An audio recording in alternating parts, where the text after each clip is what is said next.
we're going to start the session 4.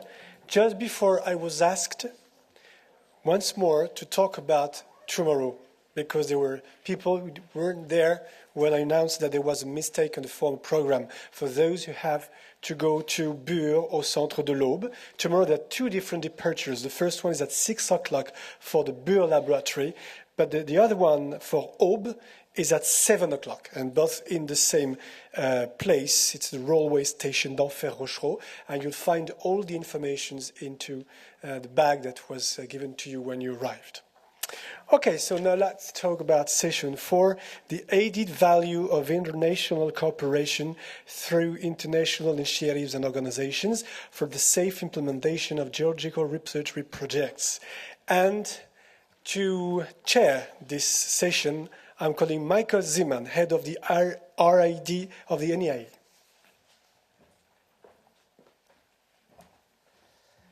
May I ask my 6 presenters to join me here on stage and take a seat? Thank you very much. Welcome after the lunch break and to this session on the exciting question of what is the benefit of international organizations or international cooperation through organizations like the Nuclear Energy Agency, the IAEA, the ICRP, the EDRAM, the European Union or European Commission and their organizations. It's an interesting question, and I think through the presentations we will see today that the benefit is or could be or can be more or less to benefit the scientific progress by working together on a broader than only the national context. It can always help to step out a little bit, out of your national views and boxes and listen to others, to experience of others, to enhance the effectiveness of stakeholder engagement, because international organizations can act as a medium to convey unbiased, internationally accepted best practice and evaluate national practices from an outside view. By sharing gained knowledge and lessons learned, we can also improve the robustness of our safety evidence. And also standardization and harmonization from international organizations can lead to strengthened policy positions and also sometimes can reduce efforts of regulation. So we will have 6 presentations today from international organizations giving us an overview about what they are doing and what the added value of their engagement is. And we start the session with Gloria Kwong. Gloria is my deputy in the Division on Radioactive Waste Management and Radiation Protection here at the OECD NEA. She supports the work of the Radioactive Waste Management Committee, RWMC, who is the host, more or less, of this conference. And she's also responsible since a couple of years for the integration group for the safety case, IGSC, and their expert groups. Gloria is a registered professional engineer in Canada and has extensive knowledge of the Canadian Geological Repository design. She received her undergraduate degree from the University of Toronto and her PhD degree from the Imperial College in London in the United Kingdom. Gloria will provide us with an overview of the work of the RWMC and the NEA. The floor is yours, Gloria.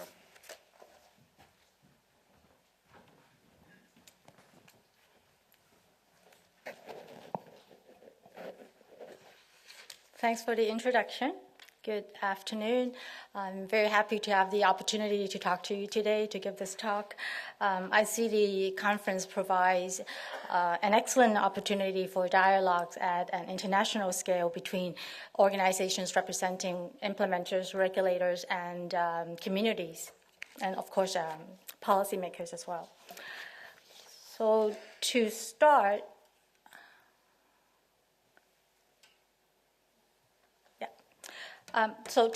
I believe yesterday Jean-Paul reminded us that one of the key messages that we received from ICGR 2012 is geological disposal is essential, feasible, and most importantly, it is the international recognized solution for long-term management of high-level waste.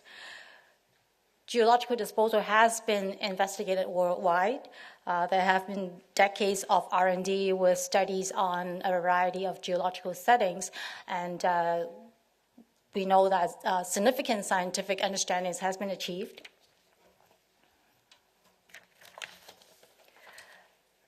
With that said, and also what Michael pointed out just now, it is obvious that one of the major added values of international cooperation is the advancement of scientific knowledge.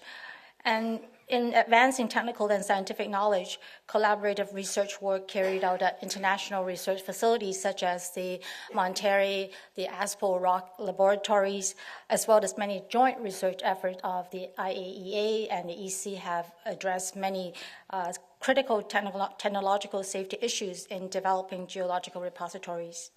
Now, within the NEA, the IGSC, that is the Integration Group for Safety Case, the IGSC is a technical advisory group to the RWMC, and one of the major objectives is to provide the necessary scientific and technical basis to substantiate the safety of geological repositories. The group was created in year 2000, and since then, the IGSC has studied many key components or key areas of geological disposal systems. I just have a few examples here. Some of you may actually be involved in some of these projects.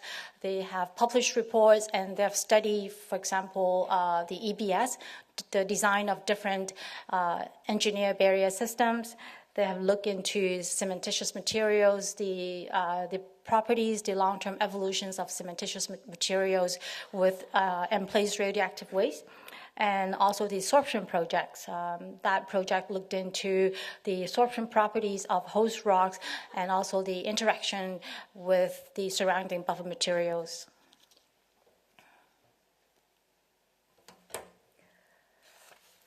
So as for their current scientific activities, we know that among the different repository concepts, the properties of host rocks can have significant impact on the safe containment of radioactive waste. Within the IGSC, there are specific expert groups focusing on developing scientific information about salt rocks, clay rocks, and crystalline rocks. So the IGSC simply call these expert groups salt clubs, clay club, and crystalline club.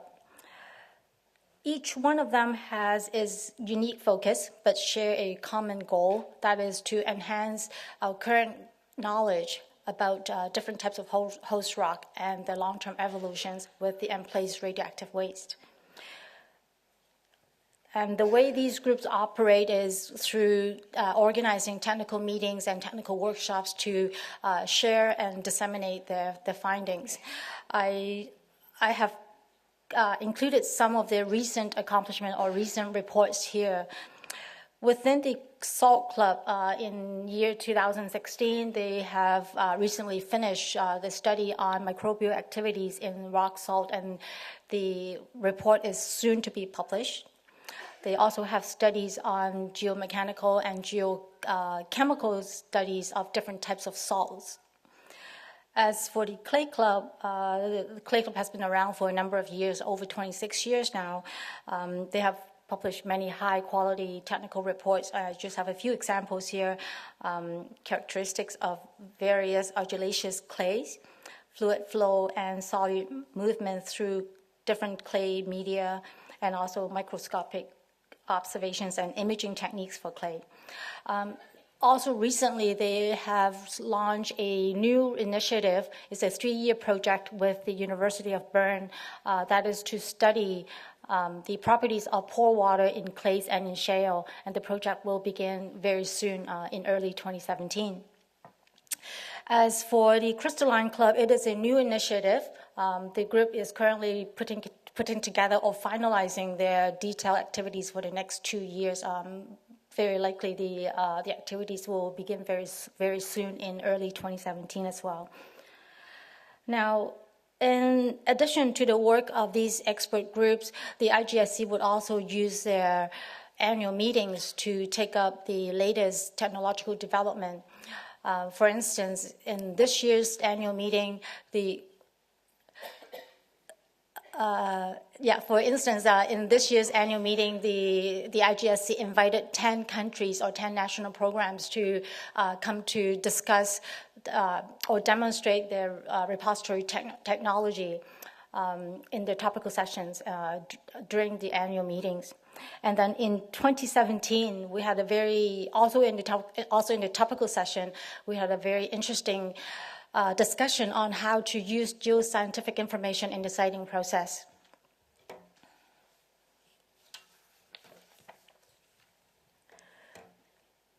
So with the scientific findings, we need to integrate the findings into the safety case to demonstrate safety.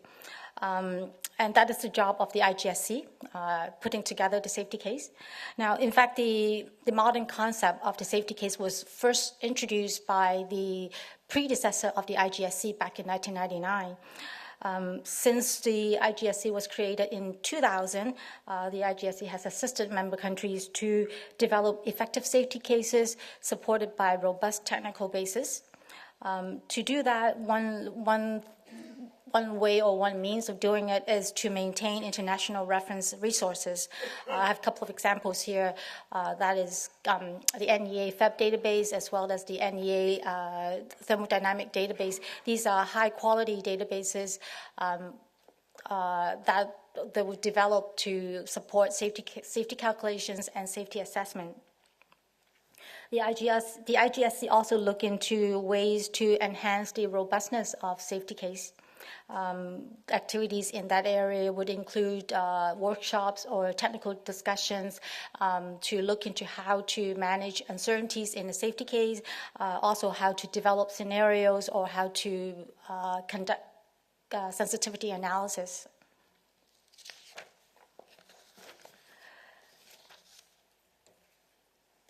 So Michael also mentioned the effectiveness of or international cooperation will enhance stakeholder communications. In that area, in addition to the technical aspects, the IGSC would also look into ways how to effectively communicate scientific information with stakeholders. Recently, the group has completed a report, that is the report on safety case communication. The report will soon be published, and there we have discussed different topics such as how to convey scientific findings to engage stakeholders in decision-making, and how scientists can better understand different perceptions of risk, or how does a national regulatory framework build confidence while maintaining the competency of the regulators. And finally, as I mentioned earlier, the report also talks about how to treat uncertainties in a safety case.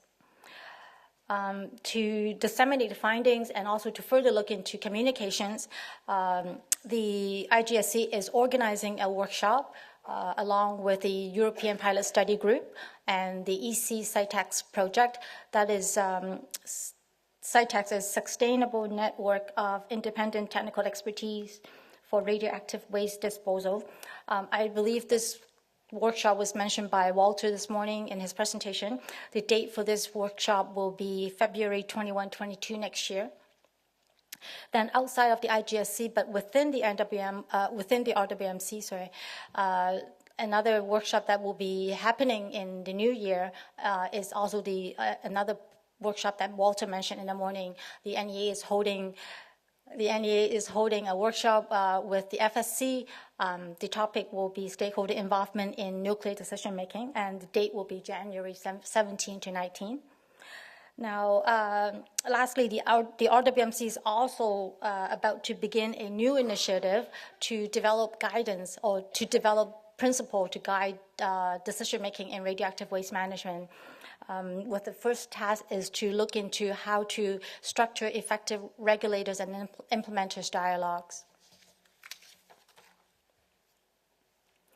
International cooperation allows best practices to be defined. So that is also another point that Michael had mentioned in his opening.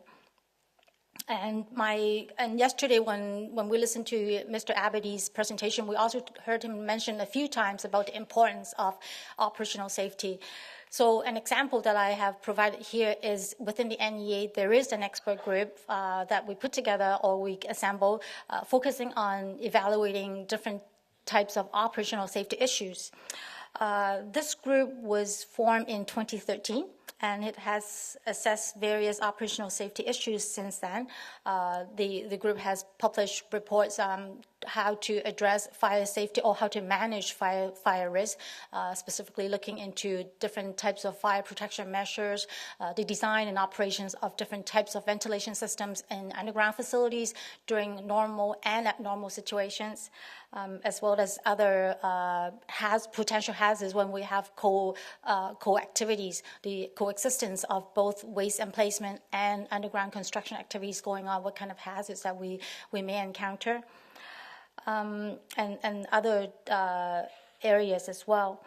But this group, they're not only focusing just operational safety, they're also looking into the linkage or the relationship between operational safety and long-term safety. So an example and a topic that they have looked at is the long-term requirements and feasibility of monitoring repositories, underground repositories. Now, to promote best practices, our expert groups often hold joint activities or joint workshops or events with other international organizations.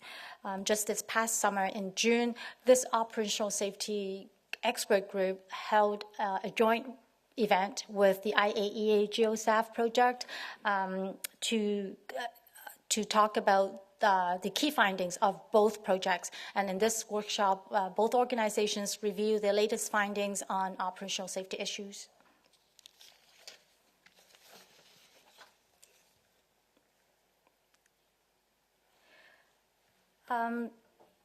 Developing radioactive waste disposal repository is a long-term effort. So proper record and knowledge and memory management is essential. So that is another added value that the RWMC contributes to develop, in this area. That is to develop guidance to assist members for the information management. Now, within the NEA, we have several groups or just several projects that I have listed here. First is the RK&M project, that is the Preservation of Record, Knowledge, and Memories Across Generation project. This project aims at developing international guidance on technical and societal aspects of long-term preservation of records, knowledge, and memories. Then we have the RedMet project, that is the Repository Metadata project. Now, this project has the objective of formulating guiding principles for retaining and managing crucial repository data. And finally, within the IGSC, we also have a group that look into information and requirements in an organization. And the objective of this group is to evaluate the principles and develop approaches and tools for managing information long term.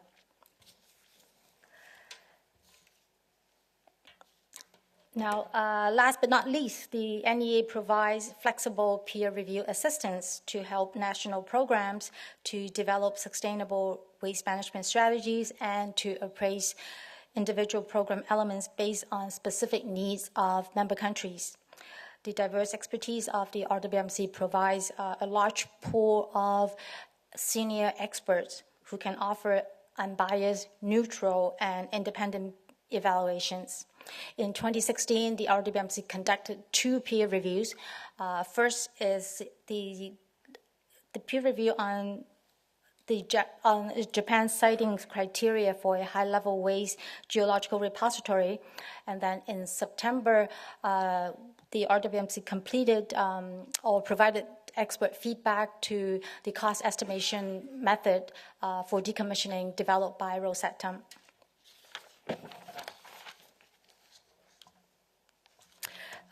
So this is my last slide, and I will simply conclude my presentation by stating international organizations play an important role to promote cooperation between member countries in supporting national programs. Thank you.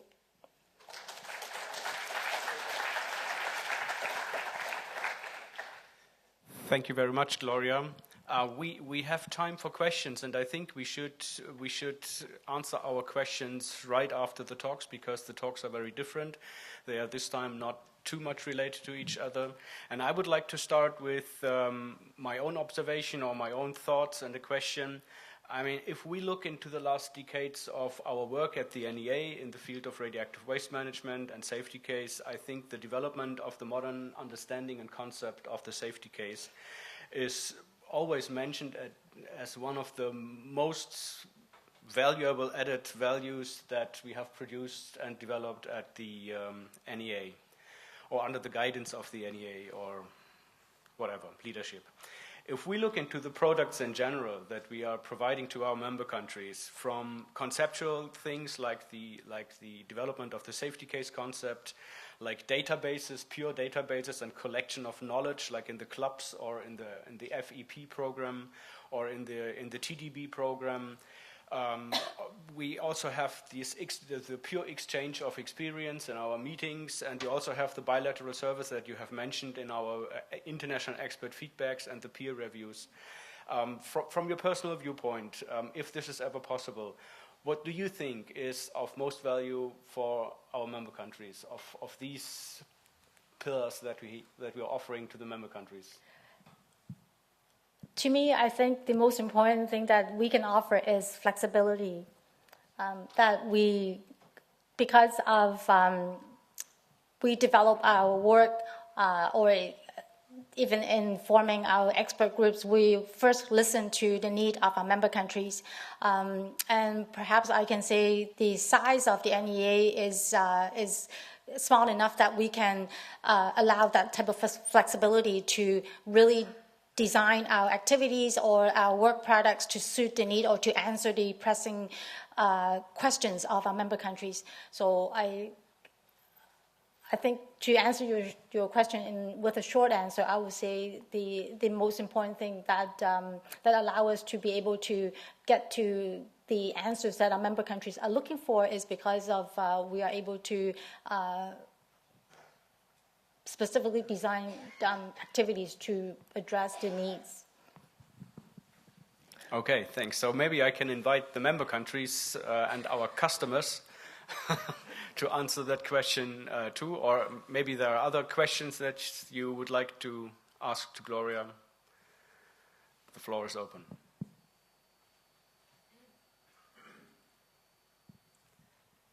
This seems... there's a question. Good afternoon. My name is Jitka Mikšová from Czech Republic. You have noticed your crystalline rock club preparation. Could you tell us what is current stage of this preparation and who is leading this activity? Thank you. The Crystalline Club, it was actually originally proposed to us by our Russian members. And right now, in terms of the status, we have already identified a few key topics by different country or different members, by different organizations. As I mentioned, we are now in the process of finalizing the activities. So we have come up with a list of potential activities that we have distributed to our IGSC members, and we're waiting for, I believe we have completed their collecting the comments, and we are now in the final process of deciding for the next 2 years how many of the inputs that we have received from the members that we can incorporate into our next 2 years program of work. So all that to say, we are in the final stage of deciding what activities will be included in the next 2 years. I would like to add a sentence. The aim of this Crystalline Club will be exactly the same as the Clay Club and the Salt Club. This is to bring together countries, member countries who are interested in this potential host formation or host rock, to just exchange what they know or what they know that they not know about this specific rock, and to share databases and also to share experimental resources and R&D resources on this specific topic. And I can confirm that I have received input from Czech Republic, from my contacts. Are there other questions? Don't be shy. If this is not the case, we come back to maybe after all the talks to a general question and answer session to discuss the input of international organizations. And now we come to our second presentation, which will be given by Professor Wolfgang Weiss. Wolfgang was the chair of the ICRP Task Group 80. Under his leadership, the task group developed a report addressing the radiological protection in geological disposal of long-lived solid radioactive waste. I think it was the ICRP recommendation 122, which is very famous. Dr. Weiss is a physicist, and from 2000 to August 2012, he was the head of the Department of Radiation Protection and Health at the Federal Office for Radiation Protection, BFS, in Munich, in Germany, when we were colleagues at that time, or a part of that time. Prior to the year 2000, he was a director at the Institute for Atmosphere Radioactivity in Freiburg in Germany. And his talk today, Wolfgang will explain how the ICRP system of radiological protection can be applied to geological disposal of long-lived radioactive waste. The floor is yours. Yeah, thank you, Michael, for this introduction. When I was asked to come here to give this presentation, I was asked to give the presentation under the header. Can we see the slide, please? Defining discussion radiation safety criteria. And this is exactly what ICRP publication 122 does. It discusses safety criteria based on radiological protection grounds. And the grounds are laid down in a publication which was published in 2007, which revised the system of protection which used to be in place before then. And the question to ICRP was there any change to the recommendations given before? And ICRP has published 3 publications, 46, 77, and 81 before, and the change of the basic system of protection had implications for the application in this context of deep geological storage of solid waste. And when I volunteered to chair this group, I said, I want to have the freedom to decide how to do it. And I decided to select my team, which you can see here on the first page, from both the radiation protection community and the waste community. And there were 2 good reasons to do that. Number one is these scientific communities develop their own systems. They use the same words for different things. In order to get together, you have to really dialogue to each other to understand what it means if you're talking about justification or optimization. And the gentleman sitting here, Jean-Paul Minot, he was member of the group, and he provided very valuable input to that. He asked me questions which I had to reflect many days, because they were quite new. I understood some contexts in the context of radiation protection. He understood it in a totally different way. But if we want to come up with something which is valuable for the people outside, the first step is to agree on the concepts and the wording inside. And to talk to you, Bill, I think NEA with CRPPH and RWMC is a good opportunity to continue that, because what we did is just discuss the criteria. We did not discuss how we can make these criteria understandable to the operational world. And we did not discuss, I mean, there's something on stakeholder and things like that in the report, but we did not discuss how to communicate that to my neighbor, to my wife, to my children, to the outside world. And there's a lot of work ahead to transpose what we did here into operational work. After that, let me just tell you what ICRP asked us to do. We should deal with radiological protection of the worker, the member of the public, and the environment. And we should not deal with near-surface facilities. There's another group in ICRP discussing that. I'm not sure when they will finish. It's not going that fast as Jean-Paul wanted to have it, but they are discussing that. And if you read the report 122, you clearly see a statement that this is the most recent report from ICRP, but it will not be the last one, because there are still a lot of things to be discussed and clarified, so it's common practice for everybody. Now, these are the key elements of the system of protection. There we have three principles: justification, optimization, dose limitation. And you may say everybody has justification, optimization. If you read the report, you will see that justification in the radiation protection field means a very specific thing. The use of radiation must do more good than harm.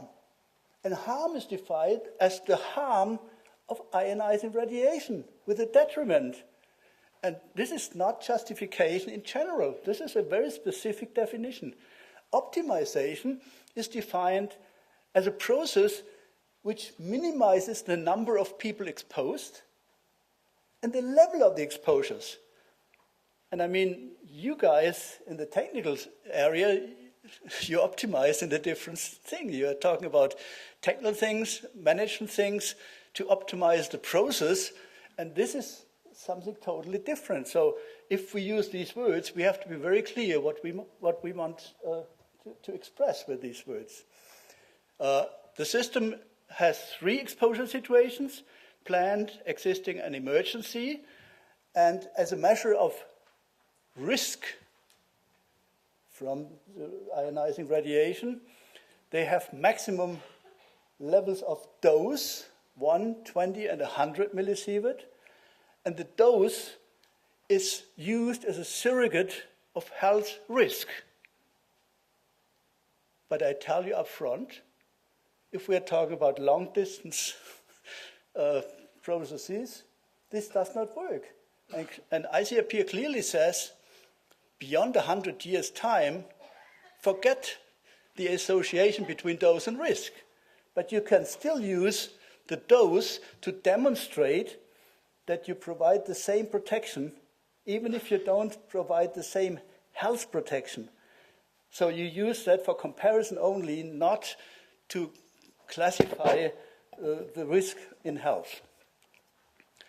Justification, a very cradle-to-grave statement of ICRP. The waste management and disposal operations should be included in the assessment of the justification of the practice generating the waste. In other words, if you decide to operate a technical system which produces nuclear waste, you decide that you have to deal with it. You have an ethical obligation, and not do that 20 years later when the problem comes up. Now, the problem the system of protection has is the long time span. It is characterized by a pre-operation phase, an operational phase, and a post-operational phase. And these timescales can be divided into a time where you have direct oversight, where you know what you're doing, you can interact, of indirect oversight, which happens when you just close the thing, and in the long term, when you may have no oversight. And the oversight for the system, for the application of the system of protection, is the key thing. If you have direct oversight, you can optimize, you can influence the exposures you produce. Later on, with indirect oversight, you may be able to do a little bit, but in the long distance, if you lose oversight, nothing is possible. So you have to rely on the fact that if you close the facility, it is safe. Now, what is ICRP recommending for future generation? It clearly says you have to rely on the basic principles that individuals and populations in the future should be afforded at least the same level of protection as the current generation, not by calculating dosing and thinking that this is a surrogate of health risk, but by just, in the long term, by just comparing options and looking at the numerical values, if they would be acceptable now, they would be acceptable in the future also.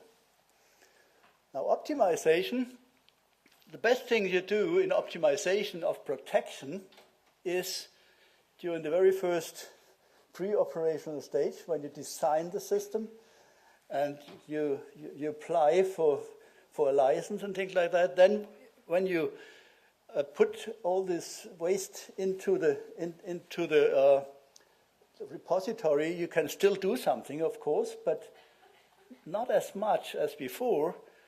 And after the closure, you rely on the safety of the depository.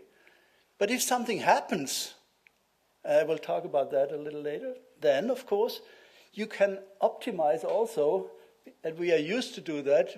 I mean, we have situations like the radon system, which we haven't been aware 100 years ago. We see that now, so we have to deal with it, and we call that an existing exposure situation, or if something inadvertent introduction into the depository happens, then you may have an emergency, and the system is able to deal with that. So, summarizing all that is that during this design basis evolution of the disposal facility, we are talking about a planned exposure situation. There are dose constraints of 0.3 millisievert per year and risk constraint of 10 to the minus 5 per year. If anybody in the room can explain to his neighbor what this means, tell me during the break. This is something which is ahead of us. We have to put that into wording everybody understands. But this is the scientific thing. If comparison to numerical criteria are considered appropriate in non-design basis evolutions, the reference values defined for emergency or existing exposure are recommended. And these are up to 20 millisievert or up to 100 millisievert, which is much, much higher than during the planned one. But these are non-design basis evolutions. At the design stage, the challenge the operators have is to estimate the levels of protection achieved by a given disposal facility system and to judge if the estimated protection level of the system is acceptable for the present and for future generations. And you can do that by using these concepts and these numbers and compare these numbers in the far future with the numbers which you would accept today for protection. In this way, defining what's safe. And this is a summary of all that. If we are talking about design-based evolution of a facility, all over the time, you are talking about planned exposure situation. So even if in the far distance, Michael, if it's in 1,000, 10,000 years from now, you still have to guarantee upfront that within the design basis, this 0.3 millisievert per year are met. If you have a non-design-based evolution, you could have an emergency situation, but the system can deal with emergencies. And later on, this will transfer into an existing situation. And if in the very, very long time, where you don't have any oversight, you're you would have inadvertent human intrusion, then you would talk about emergency or existing situation. So this is the toolbox with the criteria I was asked to present here, but I would come back to what I said before. This is the toolbox. This is not the way to communicate how safety is defined. It's not the way to communicate that between experts and the organizations, and it's not the way to communicate that with the outside world. And this is something ahead of us. I think we need that, otherwise we will confuse people even more with all these technical things which are in the report. Thank you.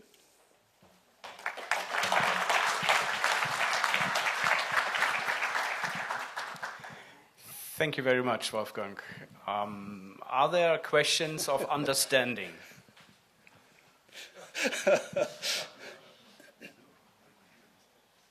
Interesting. I thought somebody wanted to explain to me what 10 to the minus 5 risk constraint per year means. Please. No, I mean, this is this is serious. This is a very, very technical thing. And I mean, Jean-Paul, there may be 100 people around the world who understand that. And this is the concept we apply. But, I mean, people outside, they want to know, what does this mean to me? And we have to undertake any efforts together in the two communities with communicators to find key messages in a language everybody can understand. I mean, I discussed it with my wife. Forget it. Even after half a day of discussion, you have to be clear what the main message is and how you justify that. And there are criteria from communicators how to do that. But this requires a lot of efforts between the experts. I mean, our ambition is to communicate based on science. So we cannot just say, this is safe, believe it or not. I mean, we have to do something more, and this something more is not easy. It's definitely not easy, and the ICRP publication 122 is not light cost, even if it's only 30 pages. And I think the most famous is the picture that you have seen about the oversight and things like this. And as you told me, you have to read this publication and not only look into that picture, because that picture is a little bit. It looks like that ICRP would recommend an oversight in the post-closure phase because it is necessary to do this oversight for safety reasons. And this is misleading, because this is not the concept. You explained that to me. The concept is really that after the closure, if a repository is sealed, it is a standalone system with how do you call that, Jean-Paul?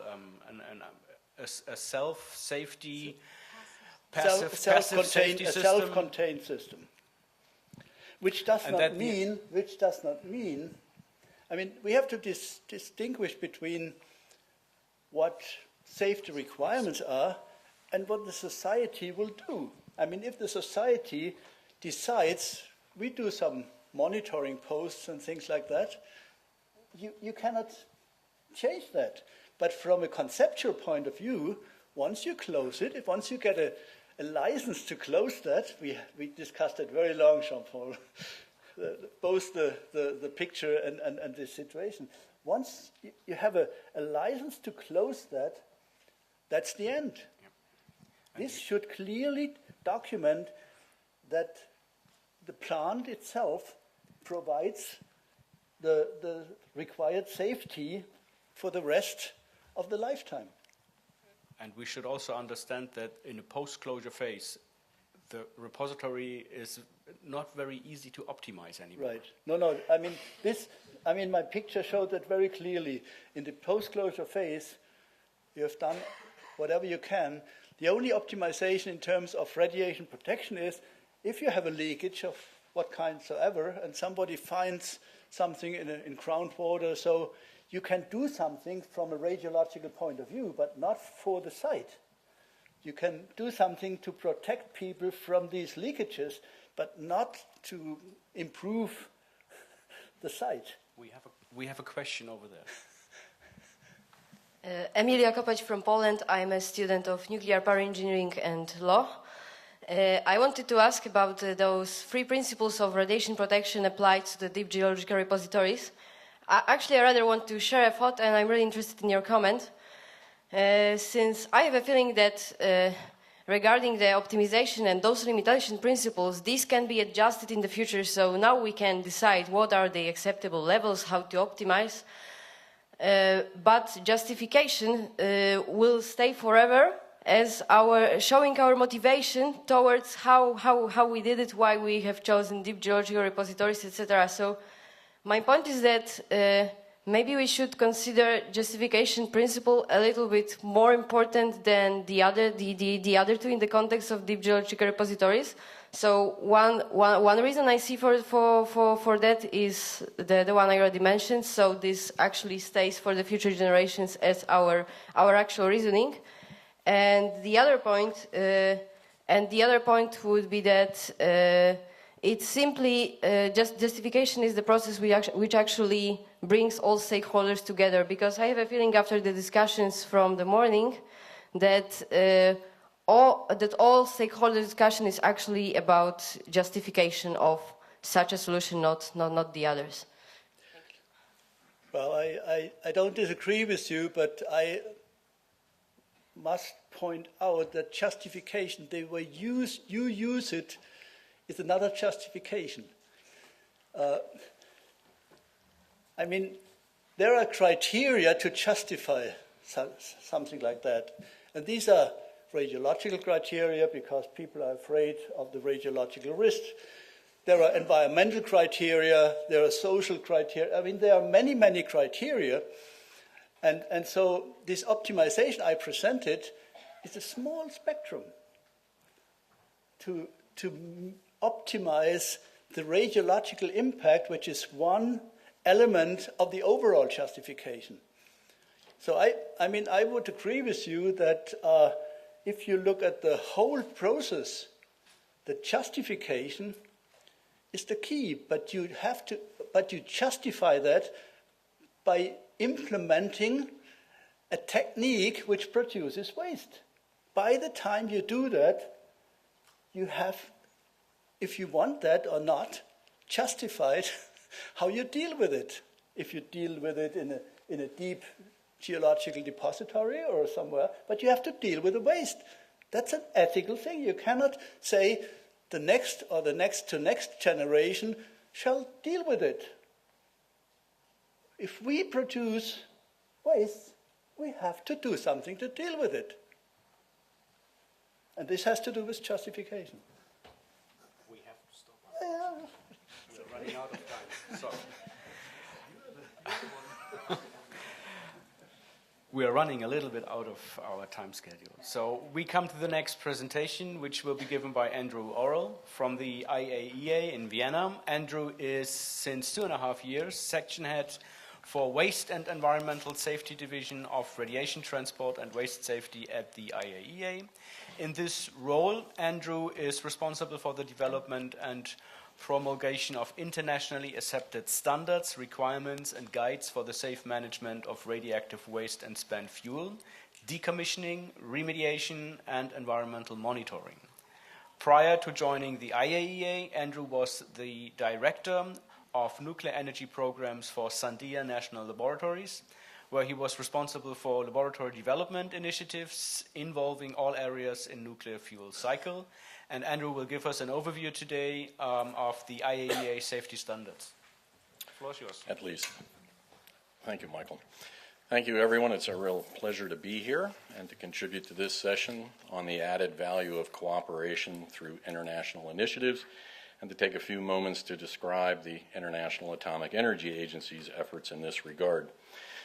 I very much enjoy the diversity of representation that's here, both in the government and institutions and in the communities that are represented. We don't often see that at the IAEA. We tend to get more focused participation. I also want to say thanks for the event last night to the organizers. I'm quite ashamed when I've done similar hosting events in the WIP in Carlsbad. The best I could do is to take everyone to a local bar or Mexican restaurant where the entertainment was a drunk oil field worker singing karaoke. So yeah, last night was pretty awesome. I really liked it. Thank you. How do I go to the next slide here? Or how do I go to a slide? Ah, I see. Big green button. With regard to the notion of adding value in cooperation through international organizations, I'll be touching briefly on the items that are noted here.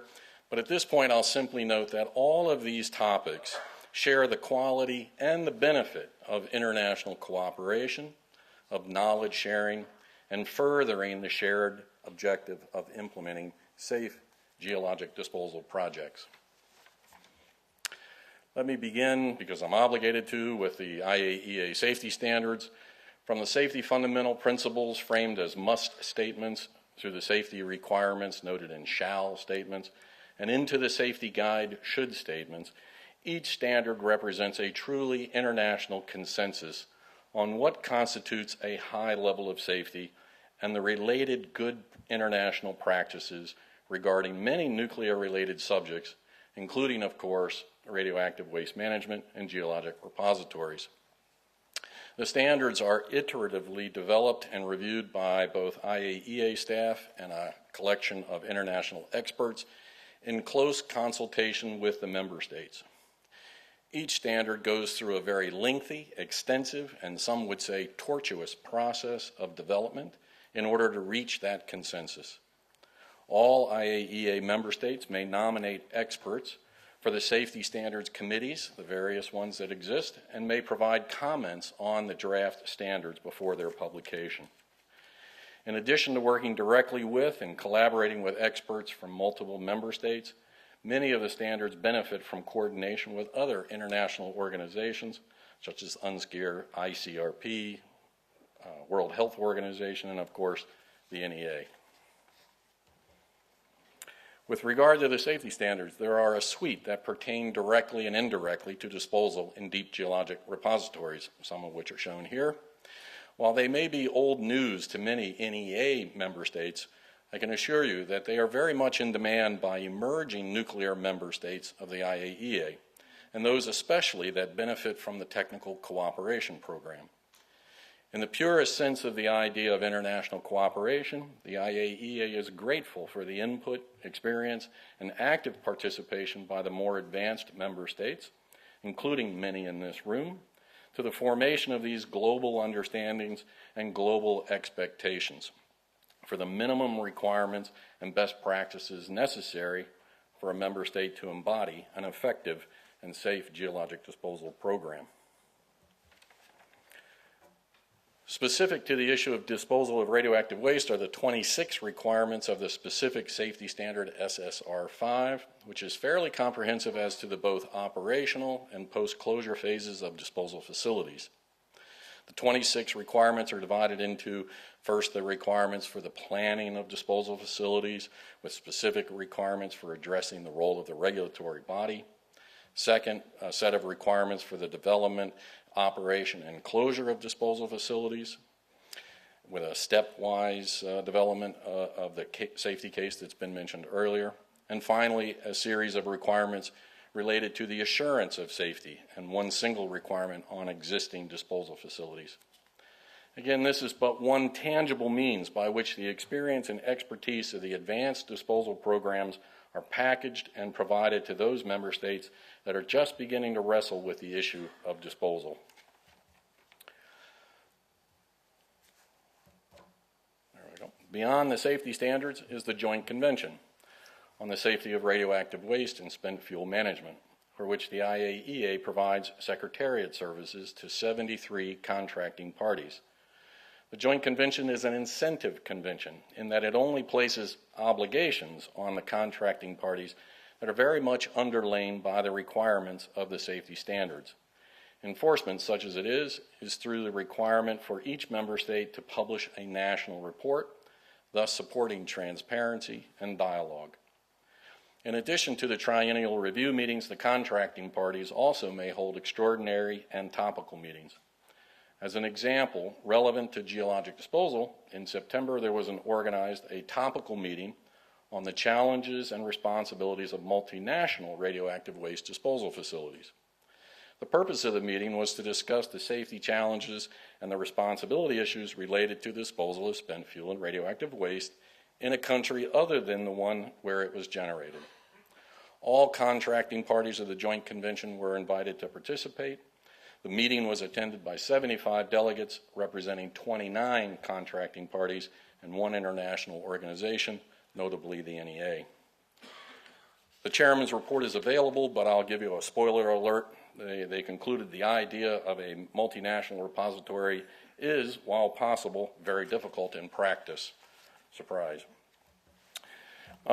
Lastly, as a further example of cooperation, we recently held, in conjunction with the NEA and the European Commission, the International Conference on the Safety of Radioactive Waste Management.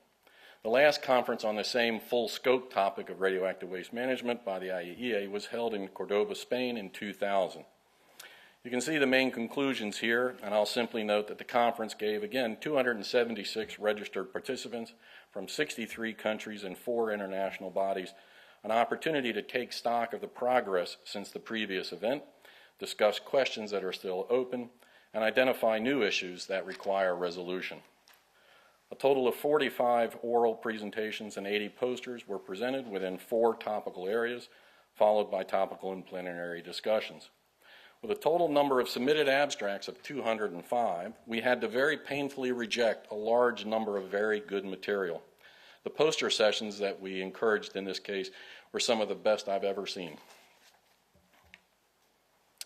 I mentioned that I would touch on projects that embody the quality of international cooperation and relevant to geologic disposal. A few such projects are listed here. In the interest of time, I won't elaborate each of them, but note that, again, each of these projects has a deep engagement from a multitude of member state representatives and institutions. This, of course, brings a wide range of perspectives and approaches, and as most of us know, there is thus the very real challenge of having to distill disparate and often competing viewpoints into coherent results. Sometimes we do this by seeking the lowest common denominator.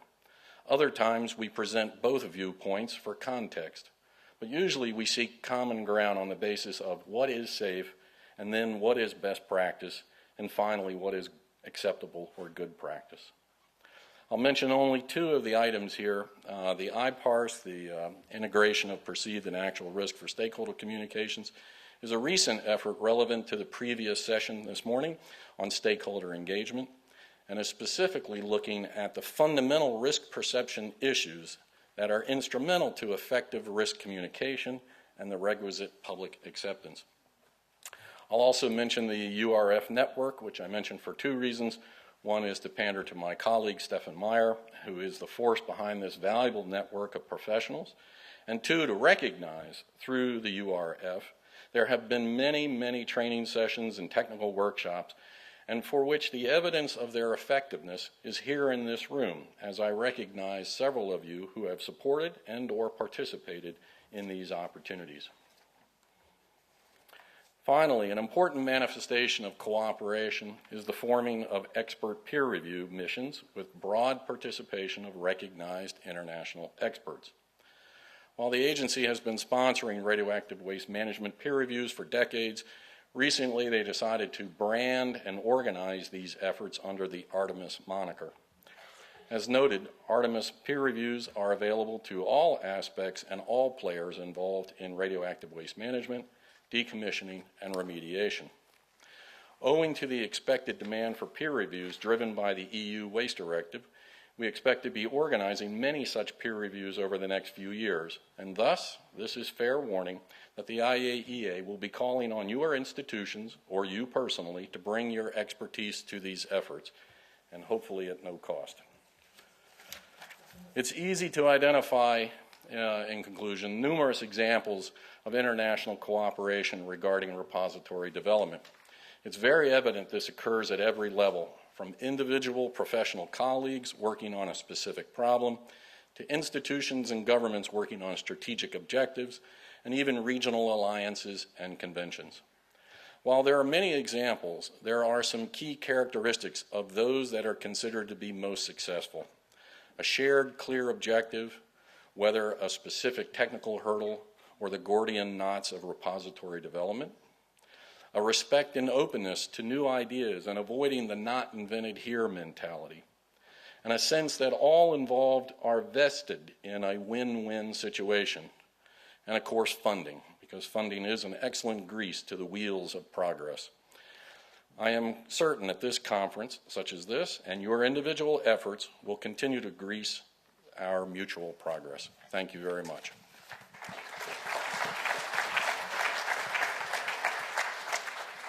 Thank you very much, Andrew. I would like to ask a similar question that I asked to Gloria as a representative of the NEA, now you as the IAEA representative. From the products or the service that you presented here from the IAEA to the member countries, like safety standards and the peer reviews, testing those safety standards, conventions. You also mentioned the special projects in one of your latest slides. What do you think is of biggest added value for the IAEA member countries, which is a not complete different group as of the NEA, but much larger? Sure. Well, and part of that I'll reflect on, there are really sort of two aspects. One I mentioned already, the emerging nuclear member states or member states that want to embrace nuclear technology or nuclear power. To them, the benefits, the services, et cetera, are at least evident in the sense that they are hungry for getting that expertise. It's very difficult, as we know, to build that infrastructure, both technically and from a human resource standpoint. And they clamor for this service. And the IAEA is simply, in many ways, a brokerage house. It finds the right expertise and tries to make it available to these members that are really through the technical cooperation program. For the more advanced member states and those who may be in the transitional phase, whatever, really the benefits are the fostering of these technical exchanges, because we do need a forum for them somewhere, someone to actually cause these to happen. And then secondly, the notion of transparency. The fact that this information, the national reports, the databases, the publications, et cetera, are put out there for everyone, lets everyone see what is constituting a high level of safety and good practice. Thanks. Other questions from the audience or remarks on that presentation and the role of the IAEA?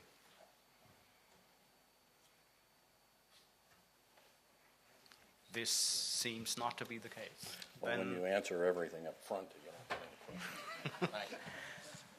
Thanks for the excellent presentation.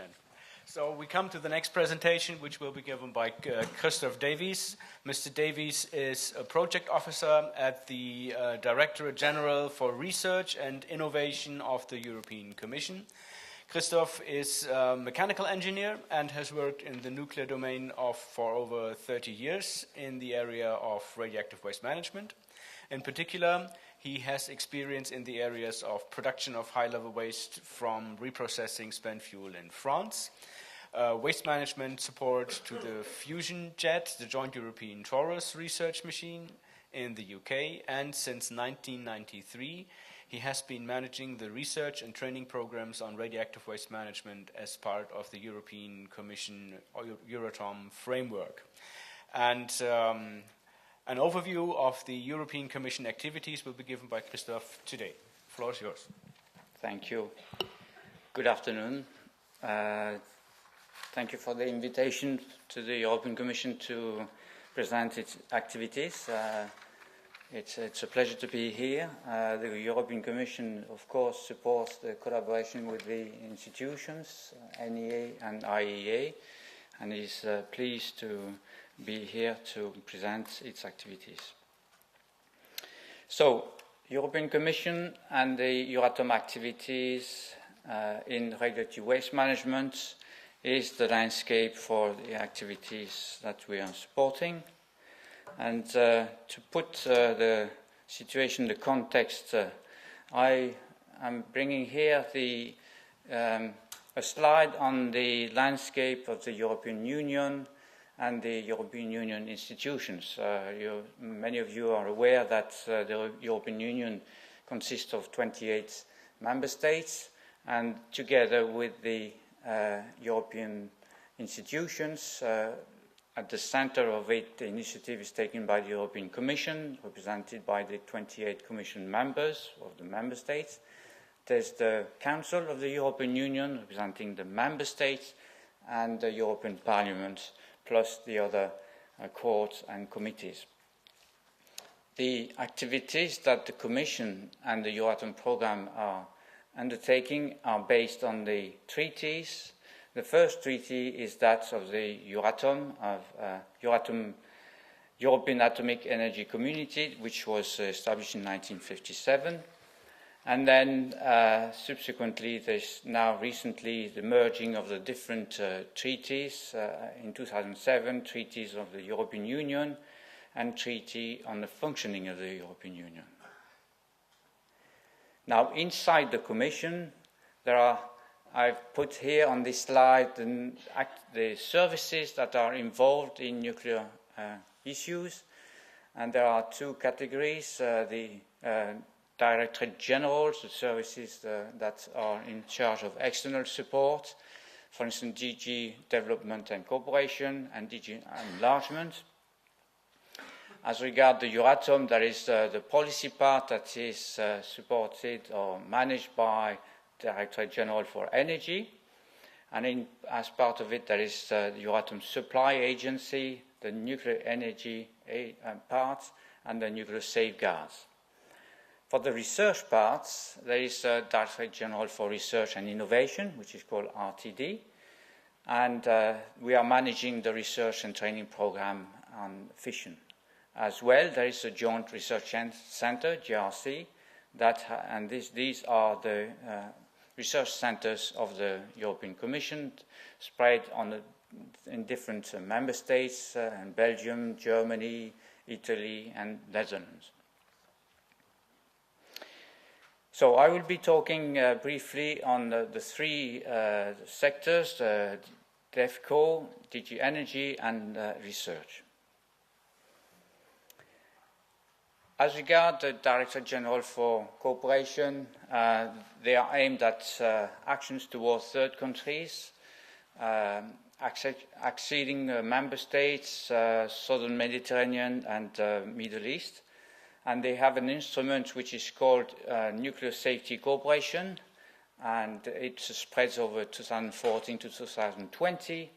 And they are covering 3 domains, and they have a specific budget to do these activities.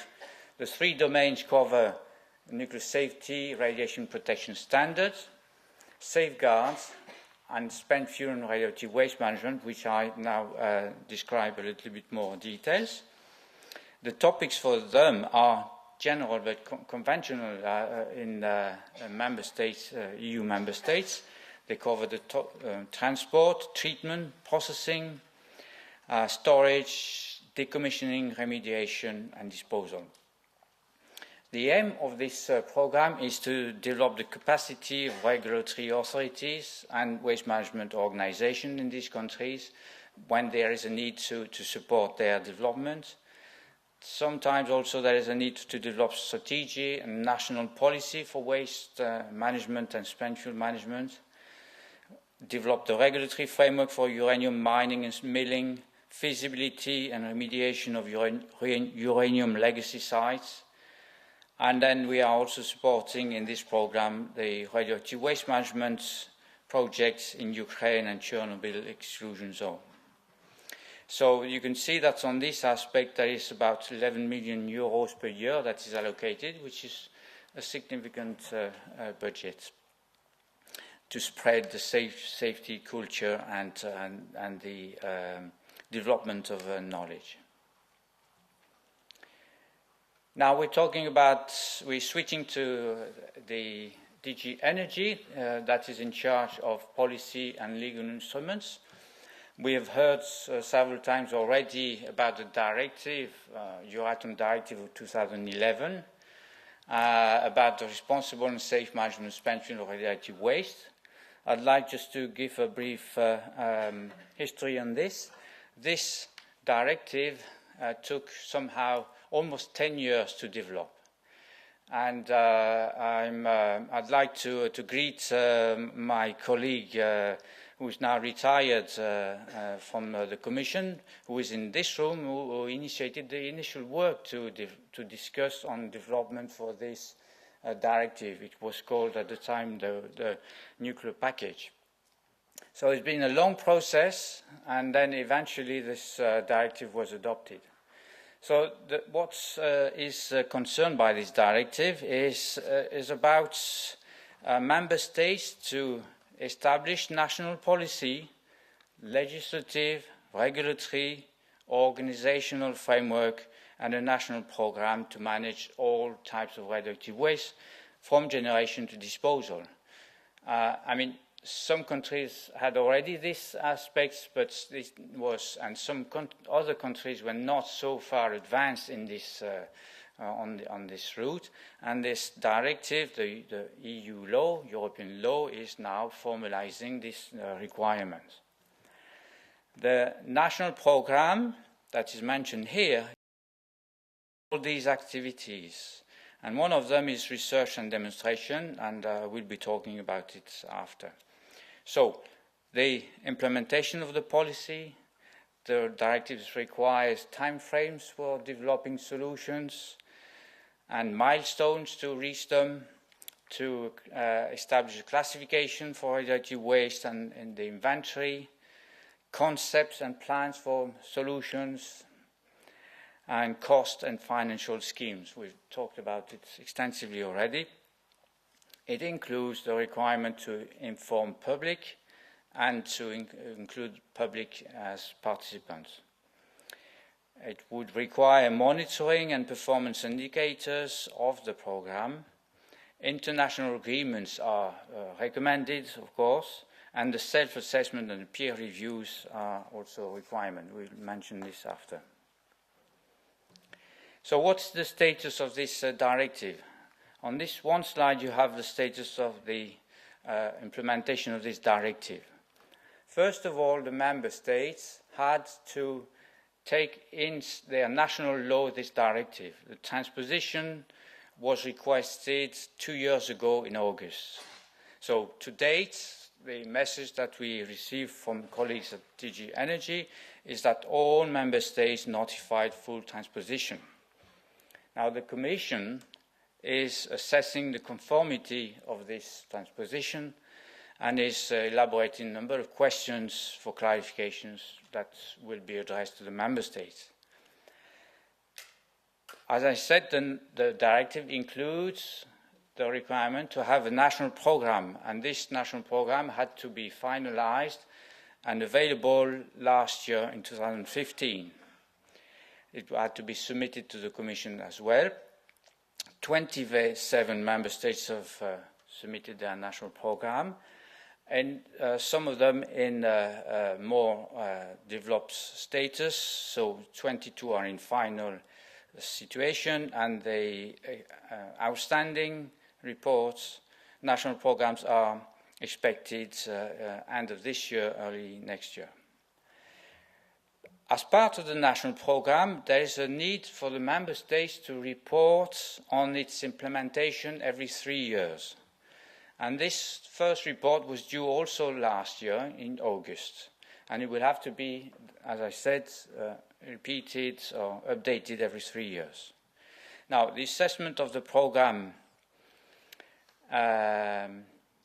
all member states have submitted their reports, so that's the evaluation is being performed at the moment. As regards the international peer reviews, which have to be done at least every 10 years by each member state, the Commission has entered into collaboration with the IEA to prepare the Artemis guidelines, which we've heard just before. And then I'm informed that the first Artemis peer review will be started next year for Poland and France. Now, this is the reporting. What is the situation overall? There will be a report established by the Commission for information to the Member States through the Council and Parliament, and this is in preparation, will be submitted as soon as possible. Next year, there will be a workshop organized by the EC to draw the lessons learned on the reporting. And this will be organized apparently in June in Brussels to discuss with the Member States the lessons learned on the reporting and the directive itself. In parallel, there is the NSREG regulatory European Nuclear Safety Regulators Group that is working on the revision of the guidelines for reporting. So this is ongoing. And the last information is about the PINC, the Nuclear Illustrative Programme, which is a requirement under the treaty, Article 40, to provide a programme of activities on nuclear issues. So there was an EC communication in April this year. The European Economic and Social Committee issued an opinion in September of this year, and then there will be a revision of this document and produced as soon as possible. This was for energy and the policy legal requirements. Now we're switching to research, RTD. On this single slide, you have an historical overview of the successive programs that the European Commission, the Euratom Treaty, the research and training program has supported. So at the top you see that we started 40 years ago in 1975. You have the successive programs, and then actually at the moment the current program is called Horizon 2020, starting in 2014, and is spanning up to 2018. The Euratom program is one of the oldest programs of the Commission, and actually we're in the 9th one. On the second row you have the type of budget that we had in these programs, cumulative ones. The number of, below you have the number of contracts and projects that we have funded over the successive programs. It shows that there has been gradual integration and increase in size of the projects. And all these programs have produced in excess of 1,000 reports that are available on different websites. Every end of program, the Commission is organizing a conference, which we call Eurad Waste, and we're expecting to organize the next one in either 2018 or 19. This is an overview of the 7th frame program, which is just now finishing. We have funded 25 projects, and overall we funded for in excess of 60 million euros. The main message on this is that the European Commission has supported mainly IGDTP because the requirement was to improve and to speed up the implementation-oriented research. And basically about 75% of the budget has been allocated to priorities of IGDTP, the platform of agencies. I'll skip quickly through a few slides. This is the LUCOEX project, which finished last year. Demonstration of excavation horizontal cells by Andra. Then we supported also part of the FE experiment in Monterrey from NAGRA. Then we also supported the multipurpose test by SKB, the KBS3 horizontal disposal concept. which we also supported previously in the previous program in FP6. POSIVA also KBS3V at Onkalo, the machine to transfer and in place the bentonite rings. All this. The next project, which is now just finishing, is the DOPAS project, a full-scale demonstration of plugs and seals.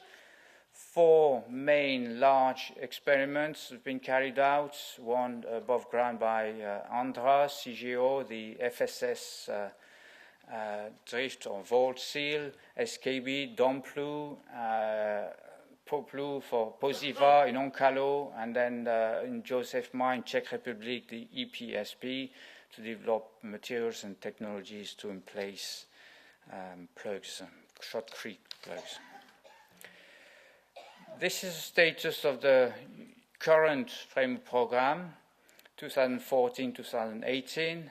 We had on the left side a work program covering 2 years. We have now out of this funding 5 projects, one on cement, one on monitoring, one on organic waste and microbial activities, one to support CITEX, the network of TSOs, and then the GeoPrad project, which is about studying the possibility to set up a joint program between member states.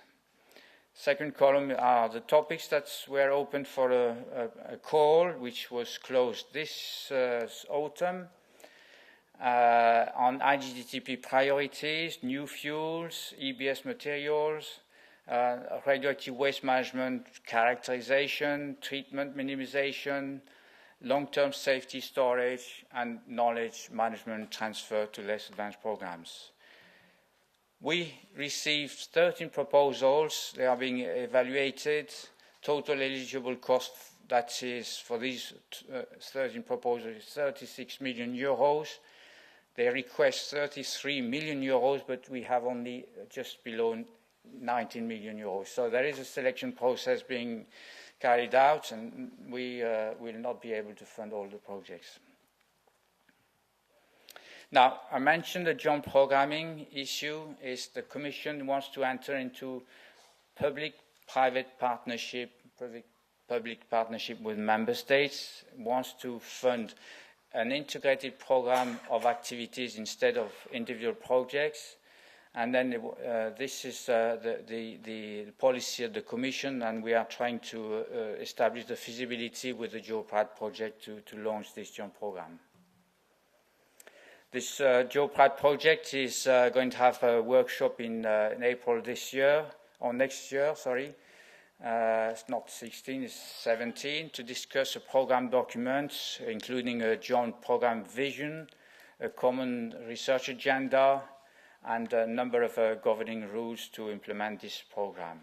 So you're welcome to participate to this if you're interested to join in this joint program. Conclusion is that there has been widespread and long-lasting activities of the European Commission and the Euratom program in nuclear fission, including radioactive waste management since 1975, so it's a very old program. The support is addressed to all EU member states, associated countries like Switzerland and Ukraine, and third countries if they are willing to join the projects. So the recent research and training programs have concentrated on implementation-oriented R&D on remaining aspects for disposal. So it's been assessed in IGDTP and worldwide also that knowledge is considered globally sufficient to achieve IGDTP vision of having the first repositories operating safely by 2025. And also we have, we've heard, everybody knows that license is given in Finland and the good progress in Sweden. So the Commission is aiming at funding a joint program to switch from this situation to a wider spectrum of activities. Thank you for your attention.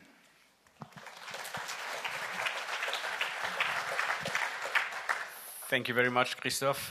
We would have time for 1 or 2 quick questions about the presentation for understanding or remarks. to the European Commission?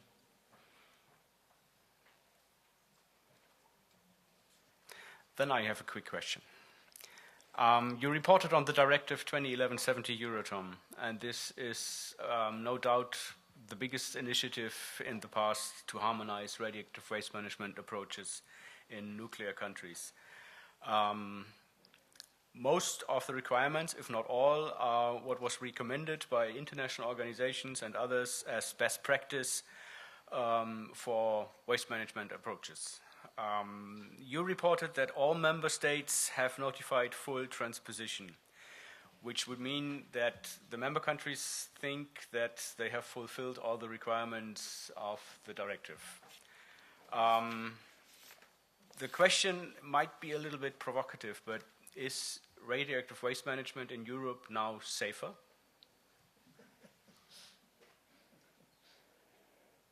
Well, who am I to say radioactive waste management is safer? I mean, the Commission's approach was to ensure that each member state had the regulatory, the organizational framework in place, and it was not obvious at the start.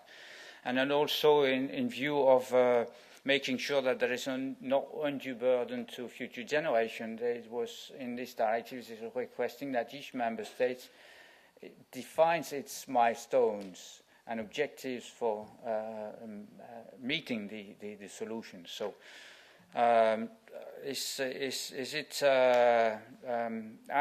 Commission is considered this is a way to make sure that all the member states progress and then the safety is ensured for the management and disposal. So this is a general answer, but I cannot provide more than this. Okay, thank you very much. Are there more questions or remarks?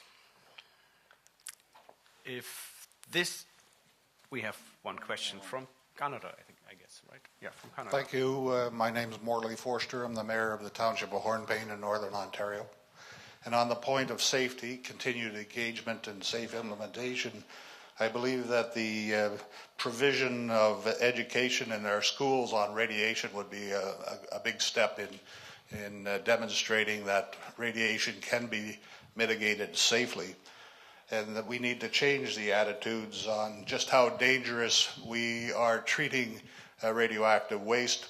There's far more immediately dangerous chemicals and products transported through our communities by rail and road every day. So this change in the attitude needs to be to demonstrate that the risk can be managed safely. I was in the Pickering temporary storage facility, and I imagine that the cask that I was standing next to did have radioactive waste in it, as I was told, but I'm still here. It was still stored safely. So we need to be able to demonstrate to the public that it can be and is being stored safely. And to Dr. Weiss's position on how to communicate that information to your wife and children and the rest of the world, that we can use it in a form of how long we're outside in the sun, how much radiation we receive from that, from the foods we eat, from bananas and other vegetables that take up radioactive materials. So in couching our information in those terms, that we can probably demonstrate that radioactivity can be dealt with safely. And finally, that we define, that safe limit of radioactivity that we absorb. It's my understanding that there was never an understanding of what a safe limit was, and in matter of fact, no safe limit was ever demonstrated. So I think there's been work done on that, and it certainly needs to be continued. So while I'm not dealing with your presentation, but in general of continued engagement and education of the public, I think we need to go that way. Thank you for listening. Thank you. That was not a question, that was more a statement, right? Okay. With this, I think we should come to the next presentation, which will be given by Monica Hammerström. Monica's background is in geology and geophysics, and she started her career in mining exploration when she worked as a research officer for the Swedish National Defense Research Institute, and she joined the Swedish nuclear fuel and waste management company SKB in 1995 and has held various positions in SKB since then. She is presently responsible for the international relations at SKB, and she is the initiator of the European Platform for Implementing Geological Disposal of Radioactive Waste Technology, which is the IGDTP. And that was launched in 2009 with an objective of facilitating the stepwise implementation of safe, deep geological disposal of radioactive waste by providing support to outstanding scientific, technological, and social issues. And more details of this initiative, the IGDTP, will be explained by Monica now. The floor is yours. Well, thank you, Michael. And before I start my presentation, I want to follow what Andrew was saying here regarding this nice conference. And I would like to make a special thanks to Andra as being one of the organizers of the conference and hosting such a nice evening yesterday. I was really impressed of the energy that many of you showed us driving all these carousels around. And I guess some of you may have some sore legs today. I also want to say or give a message to my Canadian colleagues, and this is regarding the presentation or the comment before we had lunch today. And this is a message from SKB, I would say. In 2011, SKB appointed the site for the final repository for spent fuel in Forsmark in the Östhammar community or municipality. And when this was presented to the press and to all the stakeholders, our previous president of SKB mentioned, and this was also in all the newspapers, he said that the rock has spoken. So this is connected to the comment and to the fact that we have to listen to Mother Earth, and we also have to take into account these spiritual aspects of geological disposal. So that was for you from Canada. So I want to thank the European Commission because they have supported the IGDTP platform, the Implementing Geological Disposal of Radioactive Waste, the technology platform. I will use the term platform or network in my presentation. And I also realized that Christoph, you and I, we should have coordinated our presentations before. So there will be some duplication of information. I hope that's okay with you.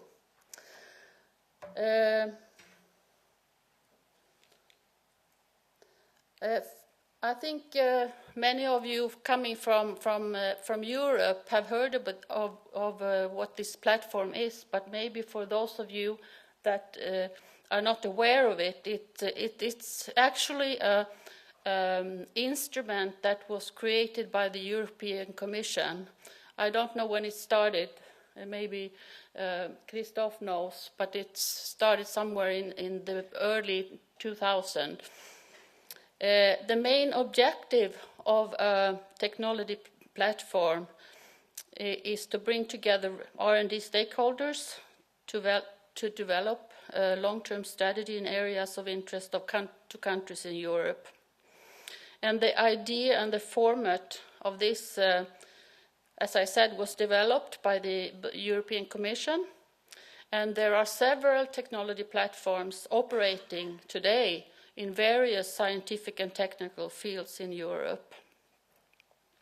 And the first step in creating a platform is to create a strategic research agenda.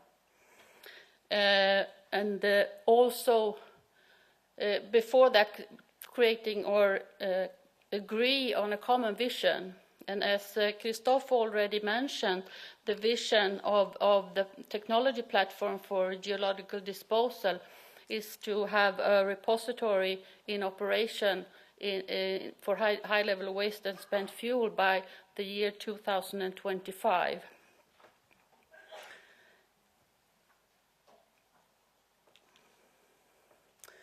The development of the IGDTP was started in 2008, and we were a small group of implementing organizations. It was led by SKB Posiva, ONDRA, and BMWI in Germany. And we started out then with formulating this vision, and the vision was then consulted among quite many stakeholders in Europe. And the formal launching was done in 2009. Today, we are 11 European waste management organizations leading this platform. We have an executive group with members from these 11 organizations, and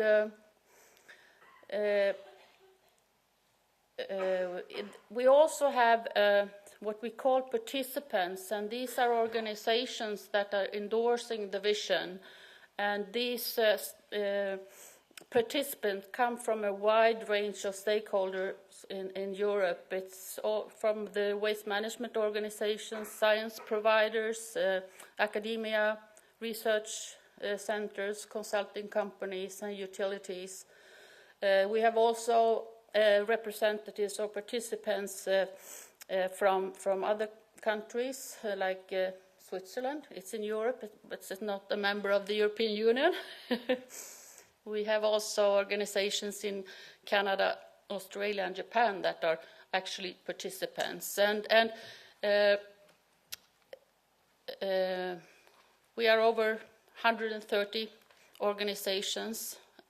And what is the benefit for these participants, so to say? We have been organizing what we call exchange forum once a year, where we have given the possibility for all these participants to come to discuss the future needs in geological research needs in geological disposal. So what are the added values? I think we've heard many of these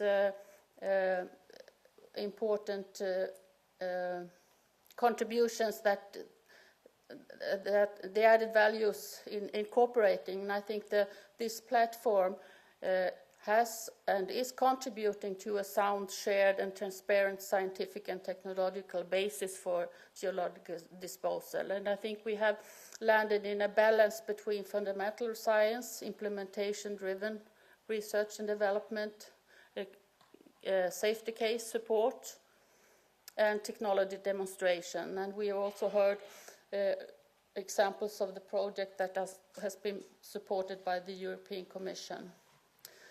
We also see and believe that one of the added value is to provide a vehicle for the pooling of resources. This is done through joint activities, joint projects, and also activities not limited to the EC-funded projects. Competence maintenance has been mentioned during these 2 days in the conference. Education and training is also important areas that we think the platform can contribute to.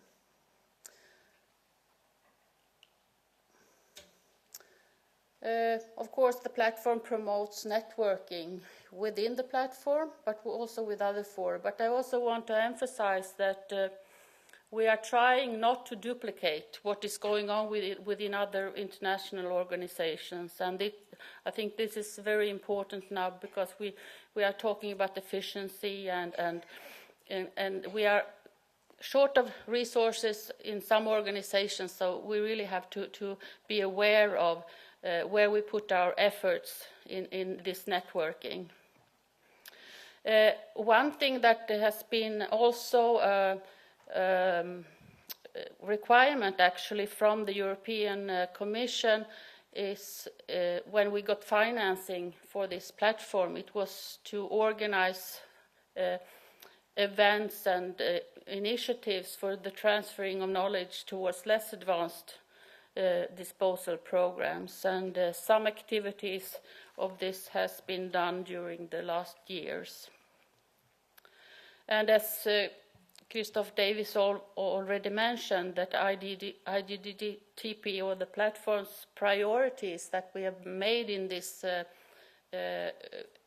leading or executive group has been a good basis for the Euratom framework programs.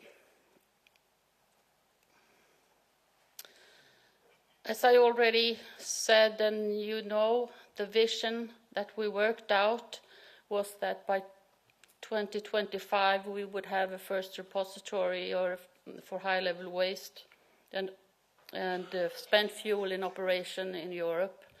And I'm very happy to see the progress in Finland, and I mean, we really depend on them to be able to reach this vision. And I really hope also that Andra in France and also SKB in Sweden is not too far after this schedule. The commitments that we see and that we have also stated is that we should build confidence in the safety of geological disposal solutions among European citizens and decision makers. We should encourage the establishment of waste management programs in Europe, and I think also the platform activities is mentioned in the European Directive on Waste Management and referred as a good vehicle to support other countries to develop their program. And another commitment is to facilitate the access to expertise and technology and maintain competences in the field of geological disposal. And this is also what we have heard during these 2 days, that this is also a real challenge in the future. As a basis for the work that we have been doing since the platform was initiated is actually 3 strategic documents. One is the vision report. The other one is the strategic research agenda, which is defining the areas that are important for reaching the vision. The deployment plan is kind of an activity planning, and this has been updated every year. When we worked on the strategic research agenda, we needed to focus on some areas, and it was decided that we should focus the activities and projects to country needs that are closest to licensing, and that is of course now Finland, Sweden, and France. But we should also really try to look into those areas that could be shared by all implementers and should be of benefit to all disposal programs. And of course, it should have a clear added value from multilateral or cooperation. We intentionally left out some areas outside this research agenda, and that was site characterization, because that is country and host rock specific. Transportation was another area. Requirement management systems and waste acceptance and economics and funding and planning. Christoph Davis already mentioned a number of projects that has been running or are running, and some of them are already finished. So I won't go into the details, but what I could say that we are discussing also new areas.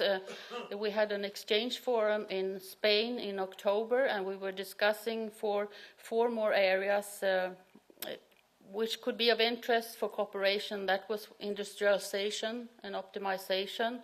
It was one area regarding bentonite. If we increase temperature, what will happen? Because some of the concepts have high temperature, needs to look into how the bentonite reacts when you increase the temperature of the spent fuel.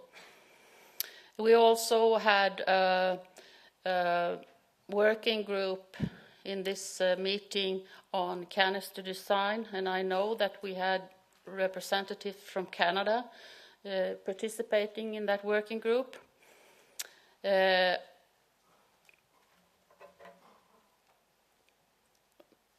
No, that was yeah. I want to mention also that we have been cooperating with other with the technology platform for sustainable nuclear energy, and it has been prepared a position paper on joint position paper on geological disposal, and the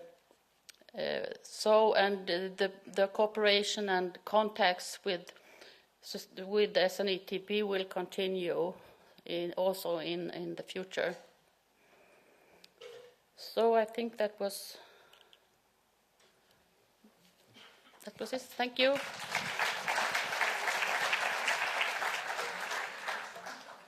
Thank you, Monica, for this presentation.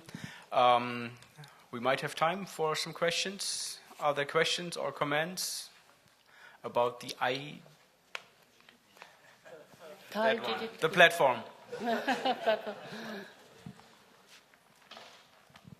I would have a question. I mean, you also presented Finland, Sweden, France are active members in the platform, and they have successfully implemented a DGR or are on a good way to successfully implement that.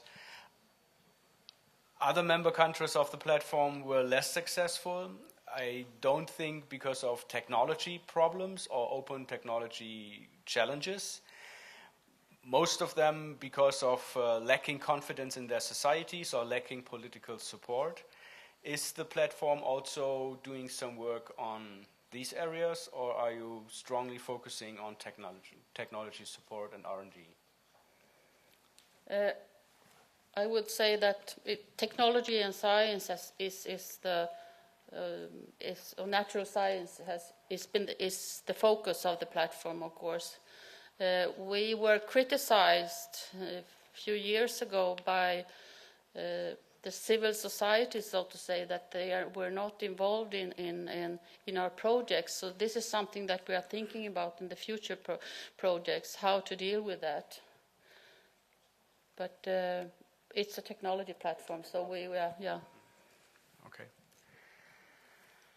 Are there other questions or remarks?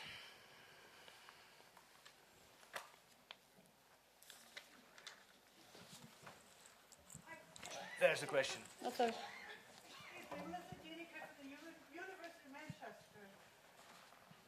Just one small comment to that. At the meeting, the TP meeting that was in Manchester, I know because I was there, we did have people who are giving talks about their interaction with publics in their programs for implementation. So it's been addressed in some form, but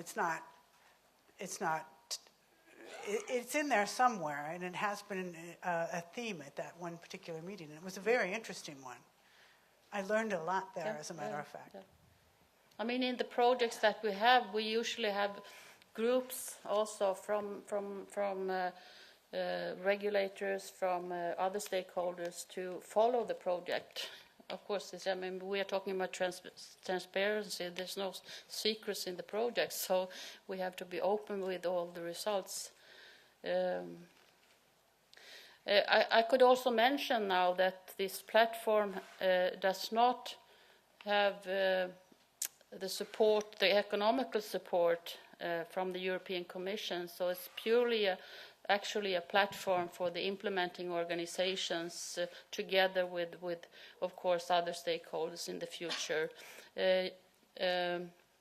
Christoph Davis mentioned joint programming, which is a new instrument within the European Commission, and of course the platform's role in this joint programming, if this is going to be established in the future, will be important. But we have also agreed among these 11 organizations, waste management organizations, that the platform in itself is very valuable for us, and it's a very important vehicle in order to do research jointly for several reasons. I mean, it's one reason is building confidence in science and technology, and another reason is saving money actually by doing research and technology together. So that's also important. There's one more question. It's Lee Kennard from Mayor of Ignis in northwestern Ontario. Well, I was just wondering, I watched a documentary on Chernobyl there and all the animals were running around there, and there was a great big tuna fish in the cooling pond and that. So I was just wondering, is radiation as dangerous as they make it out to be? Has there really been tests and to know that, or is it just assumed there? I don't know anybody here can answer that, and it's not really pertaining to anybody there, but I just thought maybe there was somebody here could maybe have an answer for that. Thank you.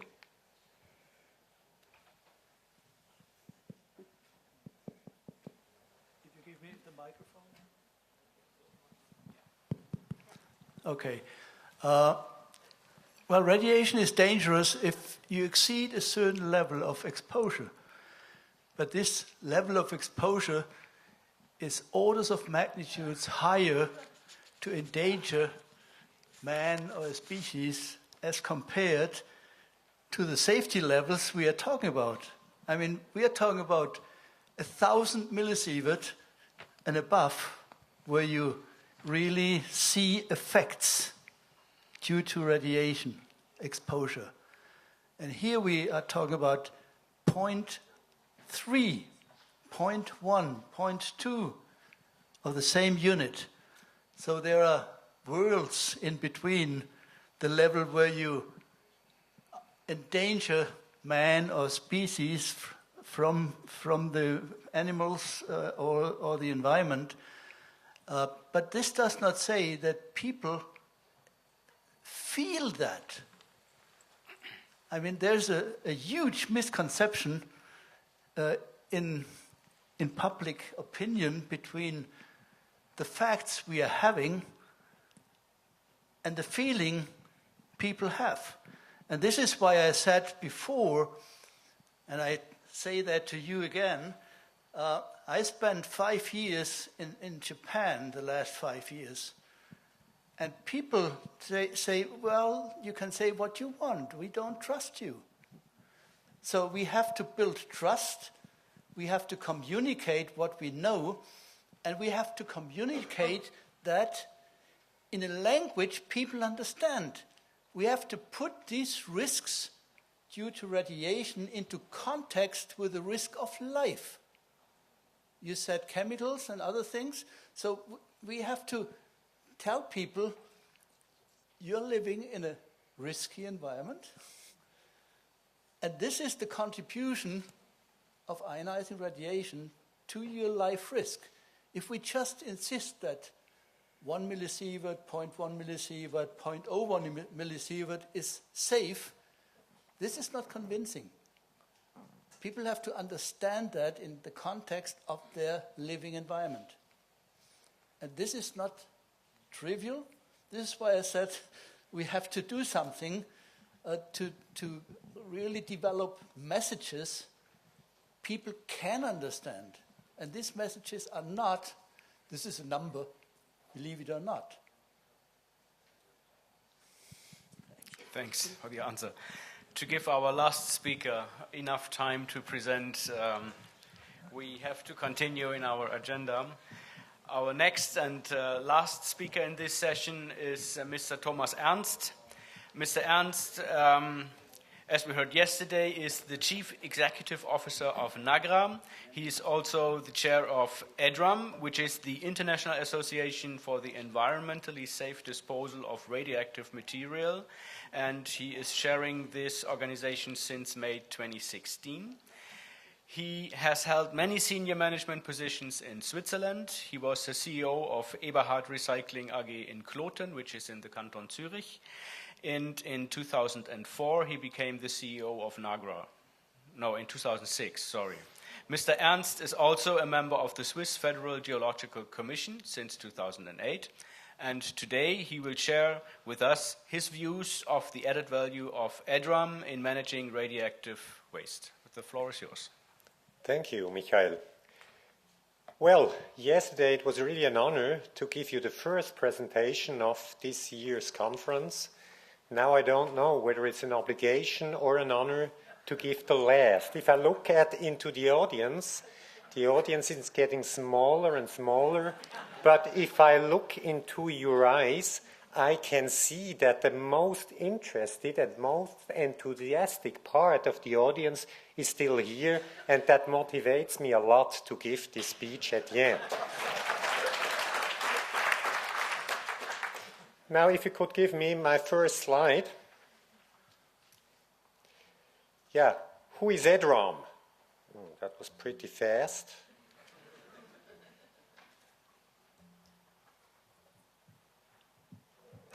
Who is EDRAM? That's easy to say. It's the International Association for the Environmentally Safe Disposal of Radioactive Materials. EDRAM was founded almost 20 years ago. It is registered in Switzerland, and it's an implementer forum to promote exchange of knowledge, experience, and all the information which is necessary to do our job. We do that on executive level of several national agencies, and it's not only on executive level that this is done. We have lots of working groups where our staff members cooperate as well and exchange their important knowledge in the different branches as well. You see the 11 member states of EDRAM, and you see all the logos of the different organizations. All of them are implementers. Now, what are our activities? I think the first activities is definitely the most important one. Among the CEOs and presidents, we usually exchange information about strategic issues. The strategic issues in the different countries are not identical, but of course, some problems that some of our nations have are specific for the field of radioactive waste management, and that's why we can profit and learn a lot among each others. Of course, we also want to support the national site selections and the progress in the different work of implementation. And this is also something which is quite important. We sometimes try to define, position, and coordinate actions in relation to international organizations. That, for example, why the day before yesterday we had the possibility to exchange information with Director General Maggie Wood of NEA. And last but not least, coordinated research and development, of course, is also one of our major goals, because first of all, this is a need for the implementation of a safe geological repository, and on the other hand, such research and development also costs a lot of money, and if you can share forces, of course, this is also of commercial and scientific benefit. A few principles of EDRAM. I think we are all aware that the burdens and responsibilities for taking care of the radioactive waste should not be passed to future generations.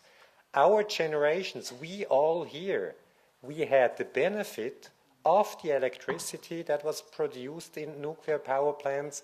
We had the benefits of all the activities of medicine, industry and research, and that's the reason why we have to take care of that waste, and we don't have to postpone it to eternity. We have heard it several times during the last 2 days. Radioactive waste disposal is a technical issue, but it's a societal issue as well. Both issues are quite complicated, and we have to combine the two fields in order to manage and implement safe solutions. It's also one of the basic principles of our organization that there is a huge need of flexibility. NEA representative mentioned that as probably the most important part of their doing. We have to be open for ethical and technical involvement, and we have to be open for the needs of all the different stakeholders, and we have to put them together in the decision-making process. Important principles not only of EDRAM, but of all stakeholders in radioactive waste management. I would like to give you just two views of EDRAM of two quite controversial issues that have been somehow also discussed during this conference. I would like to begin with partitioning and transmutation.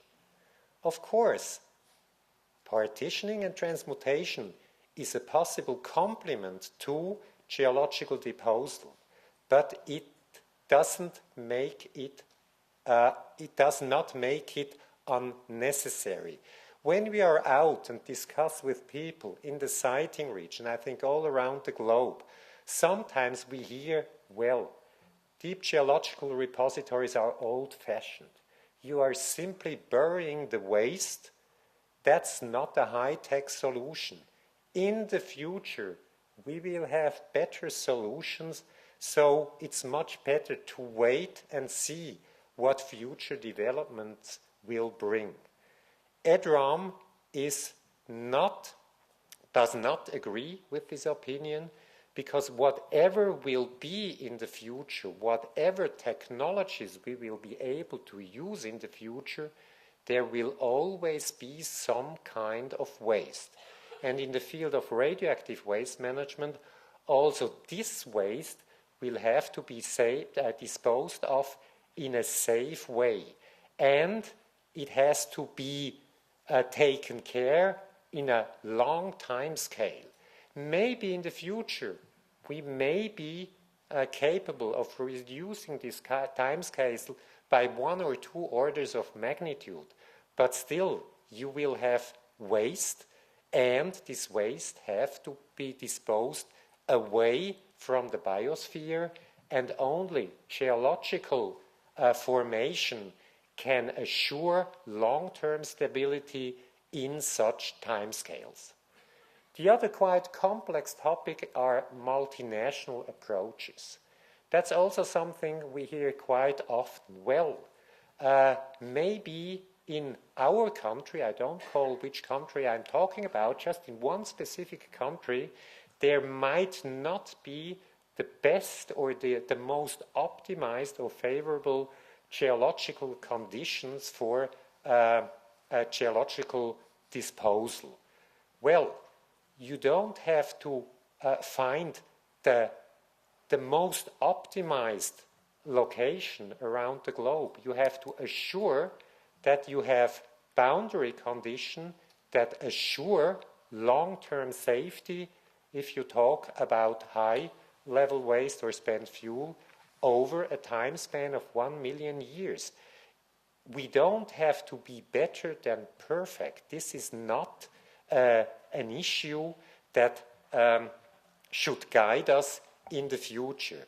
That means that, of course, we should now proceed and we should really successfully try to implement the first national geological repositories for spent fuel and also long-lived waste or high-level waste.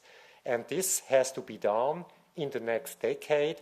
In other words, as Monica told you before, within the next decade, I think it's quite realistic that at least one country starts operating such a repositories.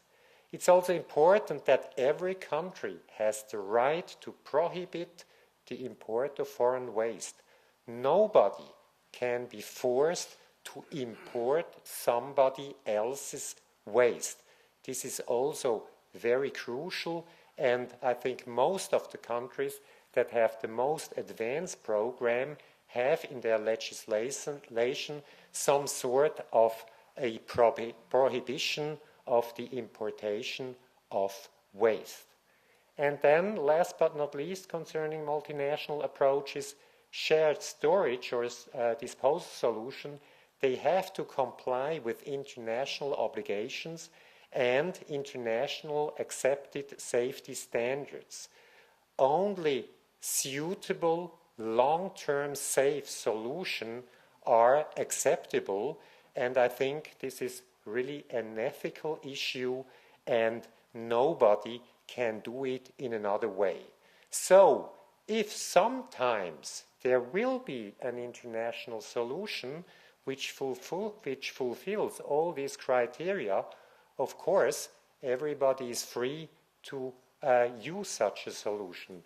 But as we have heard before, we better concentrate to solve the job in our own countries, and if we do so, we do a good thing for the long-term safety of the environment and the biosphere, and I think this is the first priority, and this is a realistic priority, as, for example, the example of Finland shows. Now, I think I'm already over time, so I would like to show you my last slide. Maybe some of you remember the conference in Bern 2007. It had the title, A Common Objective, a Variety of Paths. And I think this expresses the situation in which most of our country are. Independent of the future developments in nuclear energy, we do need solutions for the disposal of nuclear waste, and I think all of us can prove that it can be managed in a safe and sustainable manner, now and also on the very long-term scale. We do need strategies from the beginning to the end, from the cradle to the grave. That means from waste generation, over conditioning, over interim storage, to final disposal. And we have to do this for all types of nuclear waste. If it comes to long and intermediate level waste, of course, it's a matter of fact that there are many different solutions in the different countries. We see a wide range of options, for example, regarding the depth of the disposals. We have solutions at the surface, near the surface, somewhat deep repository or very deep geological repositories for these types of waste. Now, what is right, what is wrong? There is no easy answer. The answer depends on the inventory, on the climate, on the geology, and also on the national legislation. And that's one of the proof why there is not one single solution, there is a common objective, but a variety of paths. Now, I would like to thank you for your attention. The last slide I don't have to comment. I think we all agree about the content of this slide. Thanks a lot for your attention.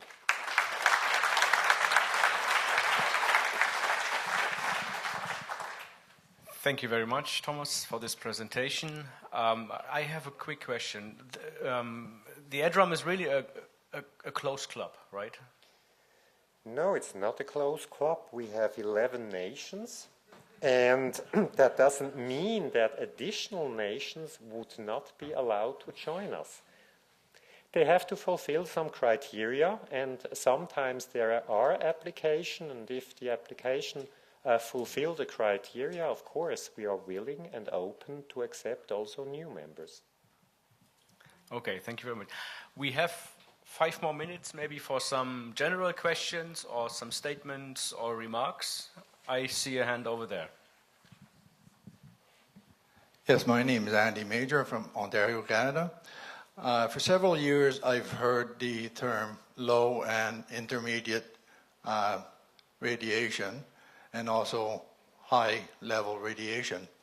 I'm wondering if anyone can tell me where the cutoff point is between these terms that we're using. And also, is it really necessary to have 2 separate repositories, one for low level and intermediate, and the other one for high level?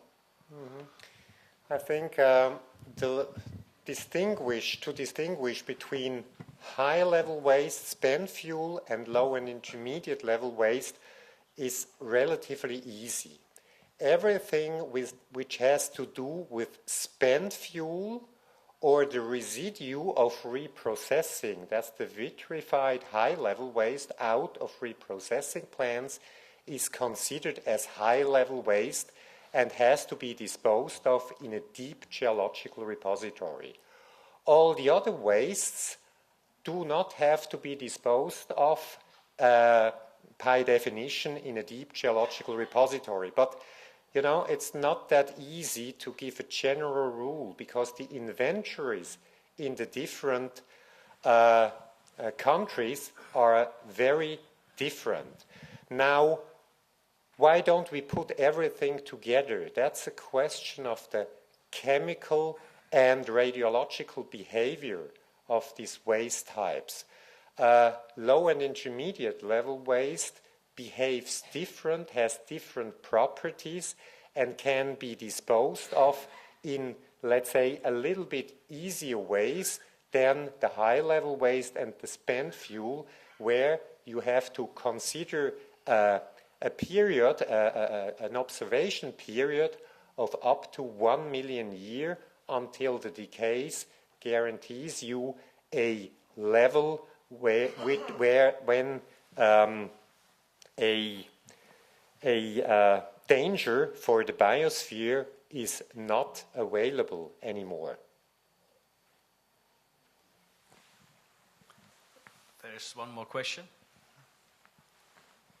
Melissa Dinica, the University of Manchester. I would really like to hear your expert opinion as an ADRAM. Recent discussion, the activities about Australia opening doors for international waste disposal. What are your thoughts on that? It opens a lot of doors. Well, we'll see whether they really open the doors. I mean, there was an initiative already about 20 years ago in the 90s, and this initiative was not very successful. We'll see. I mean, I told you, or I tried to explain you, the position on EDRAM on multinational repositories. I mean, if there is a safe, technologically convincing solution which fulfills all the requirement, well, then it's fine. But EDRAM would not recommend the different countries to rely on such a solution. You better go on your own way and make sure that you will be ready to have a safe disposal solution in the future.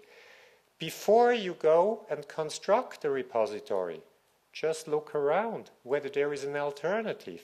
If there is one, why don't you use it? But if you don't have an alternative, you're really very glad to have your own solution which you can push forward. Jean-Paul.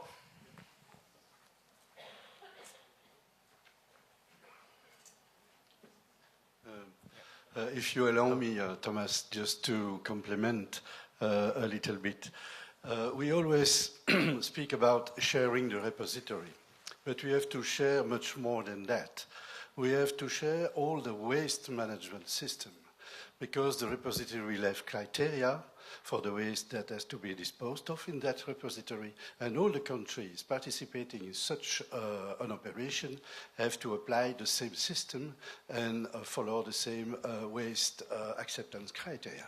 That's a first of a kind. So it is a big international initiative.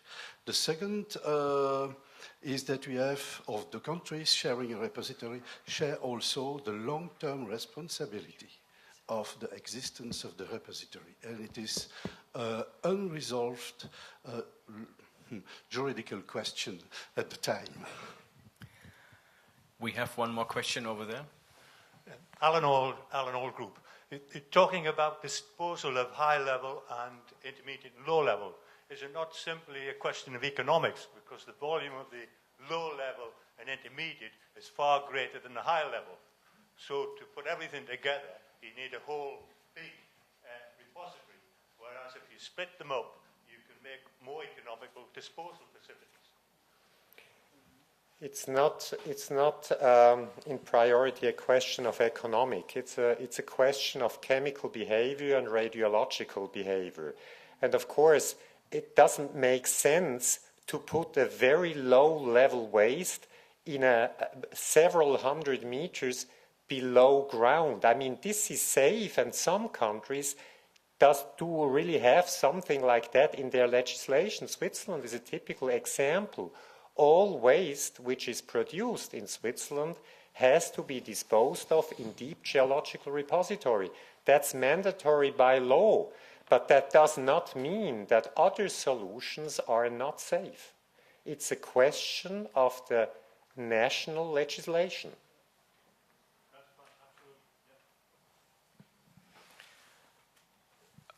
We have reached the final time of the session. I thank all the speakers and presenters for their contributions. And I would also like to thank Stefan Meyer and Gloria Kwong for putting together this session and organizing everything and being in contact with all the presenters. Thank you. Thank you very much, Michael Zeman, and all the presenters. Thank you very much for the panel. So we have now last coffee break, and then afterwards it will be the end of the conference with stock-taking, kind of stock-taking and conclusions, pre-conclusions, kind of summary of all what was said during the 2 days, and then real conclusions with DG Magoud and Pierre-Marie Abadi. We have to meet in 25 minutes, please. Thank you. It's the very end of the conference now, with 3 important contributions. First, we have the conference rapporteur of the day, of the 2 days, Patrick Landais, who is the Chief Technology Officer of ANDRA, and he will report key messages of the conference, reflections, and challenges for the future. All what was said during the 2 days was seen by him, analyzed, and now he's going to give his view and contribute to the debate. And then afterwards, there will be the final conclusions. So let's come, Patrick Landais from ANDRA.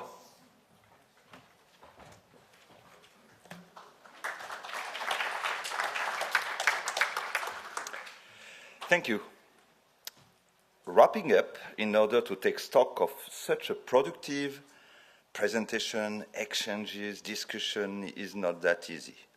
Fortunately, I benefited from the very efficient contribution of the session coordinators, of Stefan, Russell, and also of my Charlie Angels, Monica, Gloria, Elena, and Mary. Thank you very much to all of us. We are also fortunate to benefit from such a variety and diversity of point of view, as exemplified by the very impressive and contributive Canadian delegation, which clearly illustrates both the complexity and the necessity of interactions between the various stakeholders in our projects. First slide. Yes. No. Okay. Well, Well, our project are deep geological repositories, and you can find a lot of definitions, and I finally selected one of those definitions, which was given by Jean-Paul Minot in the beginning of this conference, and it's safe and feasible solution, which is sustainable on the economic, environmental, and societal standpoint, and supported by regulation, legislation, and organization. Excellent. But we can also find less conventional definitions. Sorry, Jean-Paul. And I try to choose one that quite facilitates the presentation of the main lessons learned from this ICGR, and while it doesn't follow the structure of the session topics of the 2 days. Well, and I will introduce something like a teaser. Do you know what it is? Okay. This is the B8842 road in Scotland. Does that mean anything to you? Okay, don't worry. So you don't get it. So I will help you. Once again, it's a new clue. Aha. No? Okay, I go further on. So I help. But still, they lead me back to the long and winding road. You left me waiting here a long, long time ago. Don't leave me standing here. Lead me to your door. Lennon and McCartney, 1970, in the Let It Be album. And this is the long and winding road. And if you remember, on the first day, Christopher Eckerberg just said that the pathway to repository licensing and operation is a long and winding road. So I will try to organize the conclusions or the wrap-up of this meeting around the long and winding road. First, it's a long road, but it's a step-by-step road, which is much more easier when you consider a long travel. Decades are necessary from the very first stage of siting to the licensing, and all of the speakers of all the different countries mentioned that several decades are necessary for reaching licensing from the very beginning of the siting. Virginie Schwartz showed the usefulness of the 25 years of work in France along with an adapted legislative process. Thomas Ernst illustrated a cautious progression through the sectoral plan for deep geological repository siting and development in Switzerland over 20 years. Christopher Eckerberg described a 55 years long process in Sweden from methodological development to the beginning of operation. And finally, Frédéric Lono from the CGO project recalled the importance of the incremental development in CGO. It's a long road, but we have to anticipate the next step. We must anticipate and always prepare the next step, even if the conclusions of the previous are not yet established. We are working on the long term, over very long periods, and we need to be cautious and give a very robust view of our agendas, especially toward the communities, while being able to adapt societal, economic, and technical and political development. For example, Frédéric Plat, for the CGO project, showed the huge acquisition of geological data over 25 years, which allowed, by anticipating the next step, just to focus on the most favorable area for implementing the repository. It's a long road, but it's also a winding road. But fortunately, we have a stepwise approach. And deep geological repository projects are generally first of a kind in each country. Timescales for licensing are related to a stepwise approach for safety evaluations, which are then, by their results, orientating the engineering and research and development studies. The stepwise approach also allows the development of very specific concepts, such as reversibility, to be fully developed, but above all, fully understood. And if you recall the discussion in panel 2 of the panel of the session 2, a lot of things has been said about that. Also, this stepwise approach allows you to prepare the host territory with infrastructures while including numerous necessary stakeholders and coordinating multiple activities. Building trust is also a winding road, but also a stepwise approach, and this has been clearly described by Edith Tadros from Canada today. A winding road, but also an ability to restart the process. Also, the progressive and cautious approach prevents from skidding the track under tricky conditions, and we know tricky conditions. British history, presented by Bruce McCurdy, has shown that even in a country where a very significant preparatory work, namely on the geological standpoint, even if this work has been carried out, there may be a blockage which leads to restart the siting process. Christy Lai discussed the WIP incident in February 2014 and reminded us that we must always be careful, even when the project is really advanced, like in WIP, and also we have to plan for unexpected events and be aware that the requirements placed on our systems are very important. Gabriela Onti from Puram mentioned also that some major political change in the governance might have a strong influence on the progressions of our projects. Scott Moore from NRC showed how taking stock of feedbacks can help in redesigning new engagement processes in USA. Then, we must be able to question ourselves at any time to adapt to fluctuating situations and sometimes go back to basics. We need to make our concerns evolve, but wisely.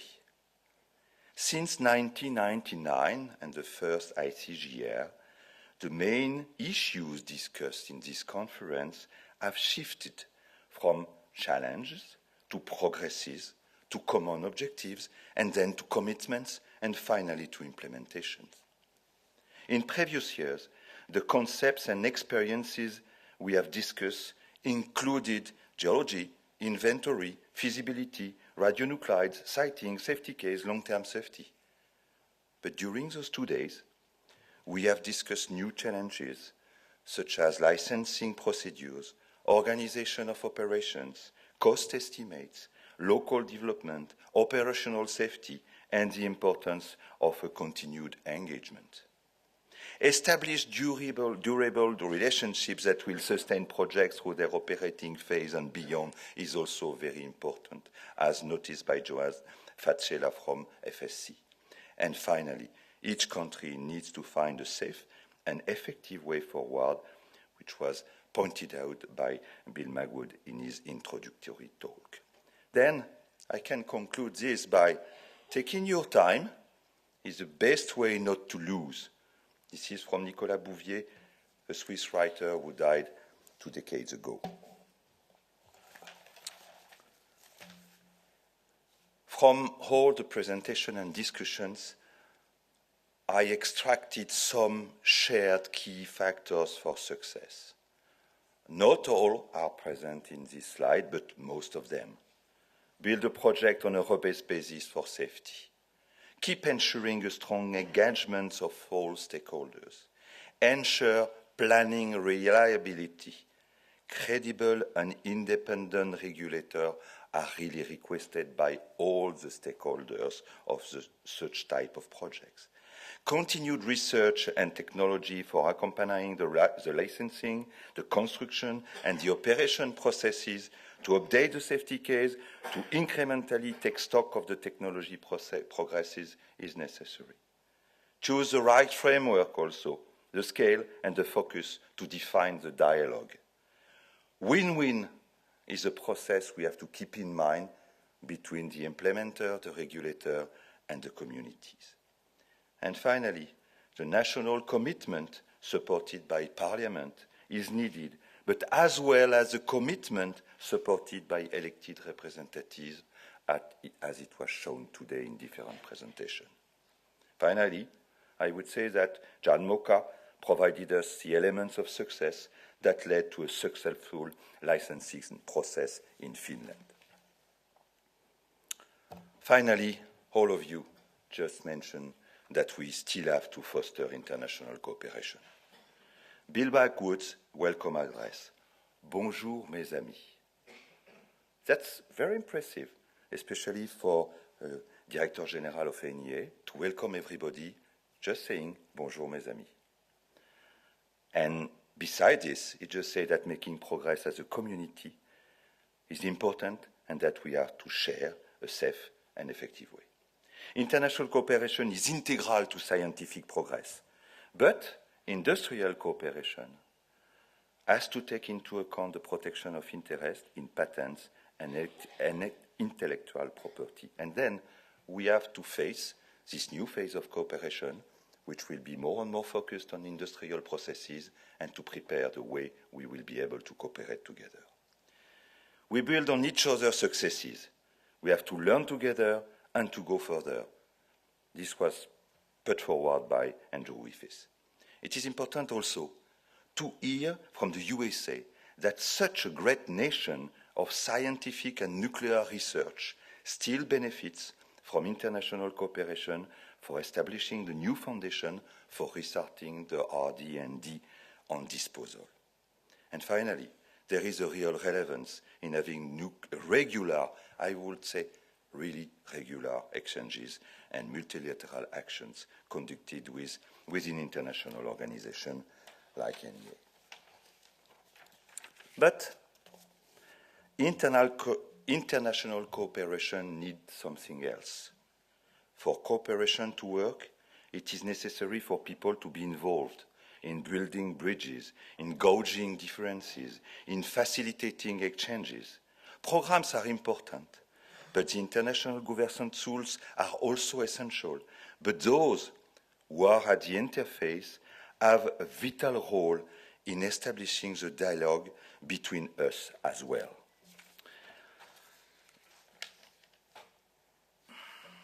Maybe you have noticed from the beginning of my presentation in the bottom right of some of my slides a kind of graphical gimmick. This is a tribute to a great French cartoonist, Marcel Gottlieb, who passed away a few days ago and who included regularly at the bottom of his drawing a little ladybird that was, among others, reinterpreting the story so that everyone understands it much better. I really think that Gérald Ouzounian plays that role during at least 2 decades. Most of you had the opportunity to work and build with him. Today is his last participation in such a conference. And I wanted, on your behalf, to pay a real tribute to his work and to his very enduring personality. Salut l'artiste.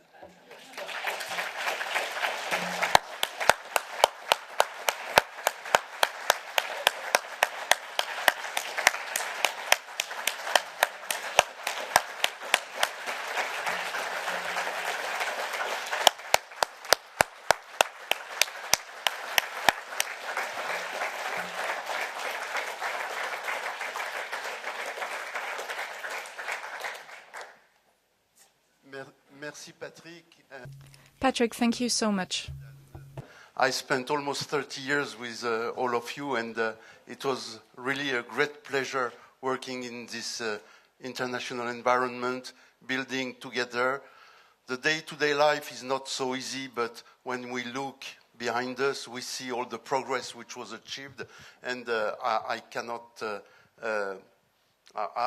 stop without thinking about our very first meetings within the NEA with the RWMC at the CD level, but also then with the first Denver conference. And we were young. We are still young. We had good ideas. We were all dreaming about the first repositories being commissioned within 3 years, but now we learned, and I can only say that it was a great pleasure sharing all these things with all of you, and I hope that we'll keep in touch. Thank you again. Thank you very much, Gerald, and thank you very much, Patrick Landet, for these syntheses and conclusions, and for this view that you had, and with a lot of sense of humor, French humor. I hope you enjoyed it. And now let's have the final conclusions, and to start first with Mr. William Maghood, of course, Director General, NEA.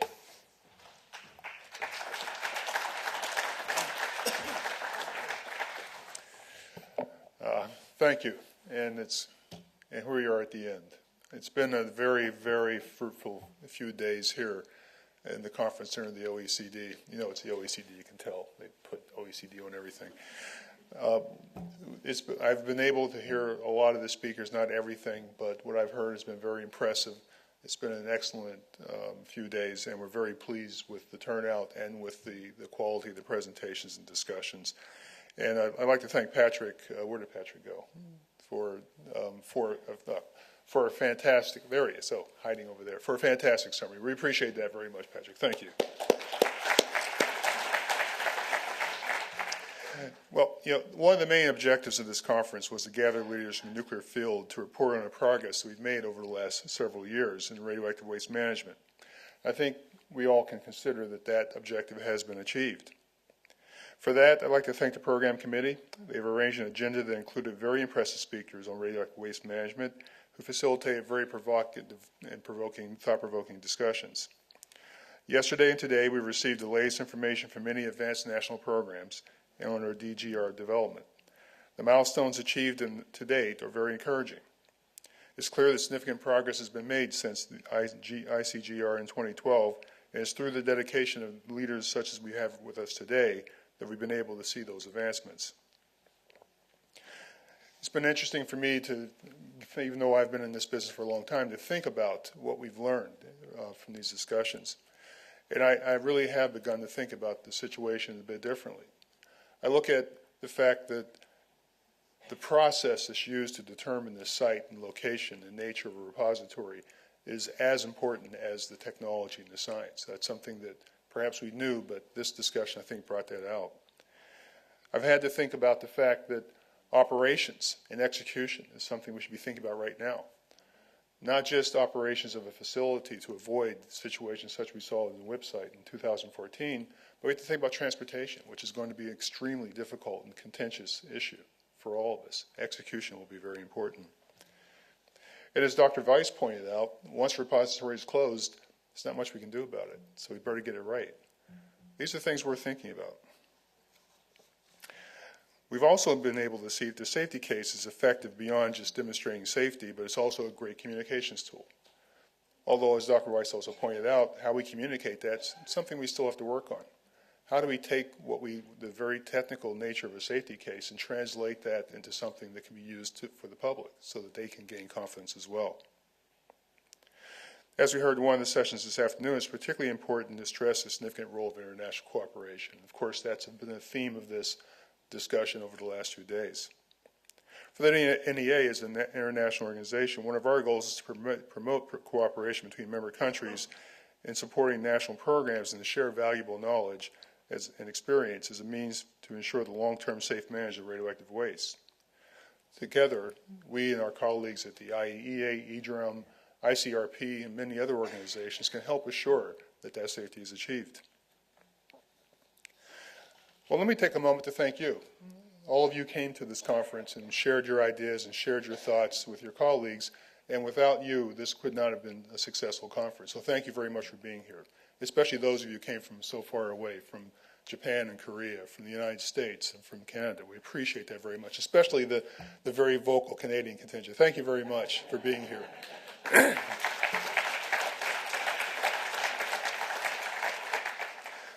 Now, they always think I forget them, but I don't. But, you know, the NEA staff has worked very hard to make this happen.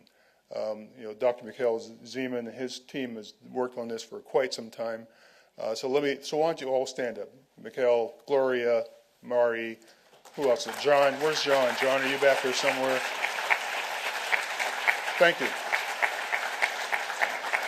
Where's Kasia? Where's Kasia? I didn't see Kasia. Oh, there she is. Kasia, there you are.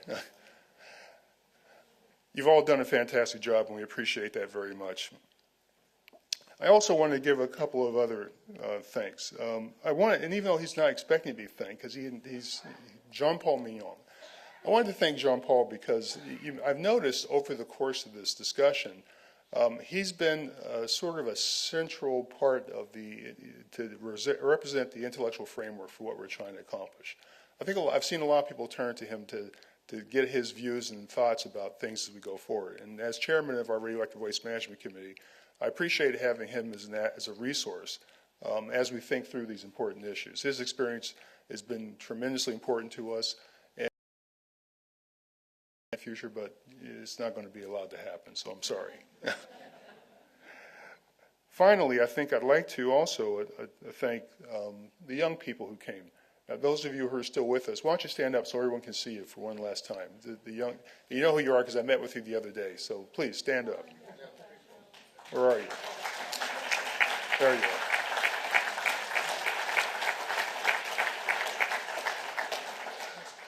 Thank you not just for what you did by being here, but thank you for picking up where we're going to have to leave off after a few decades.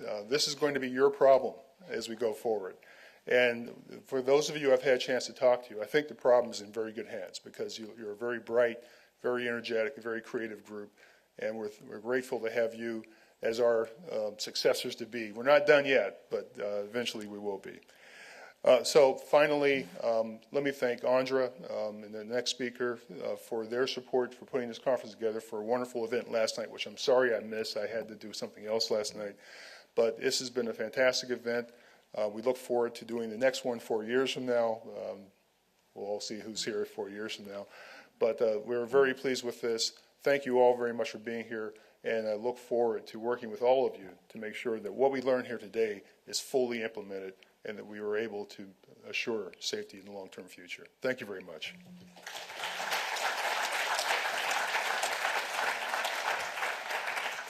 Thank you, Sir Magwood. And now let's have a final conclusion with Andra, by the way, Pierre-Marie Abadi, CEO of Andra.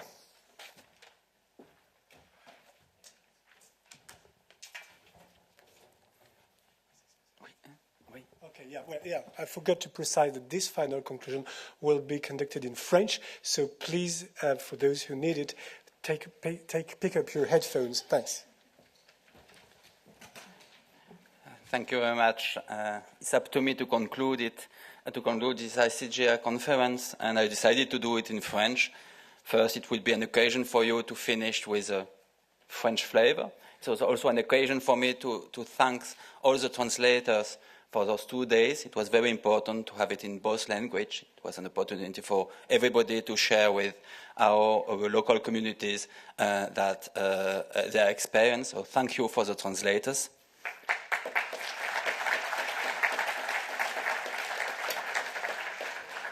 And French is also a language from OECD, so let's do it in French.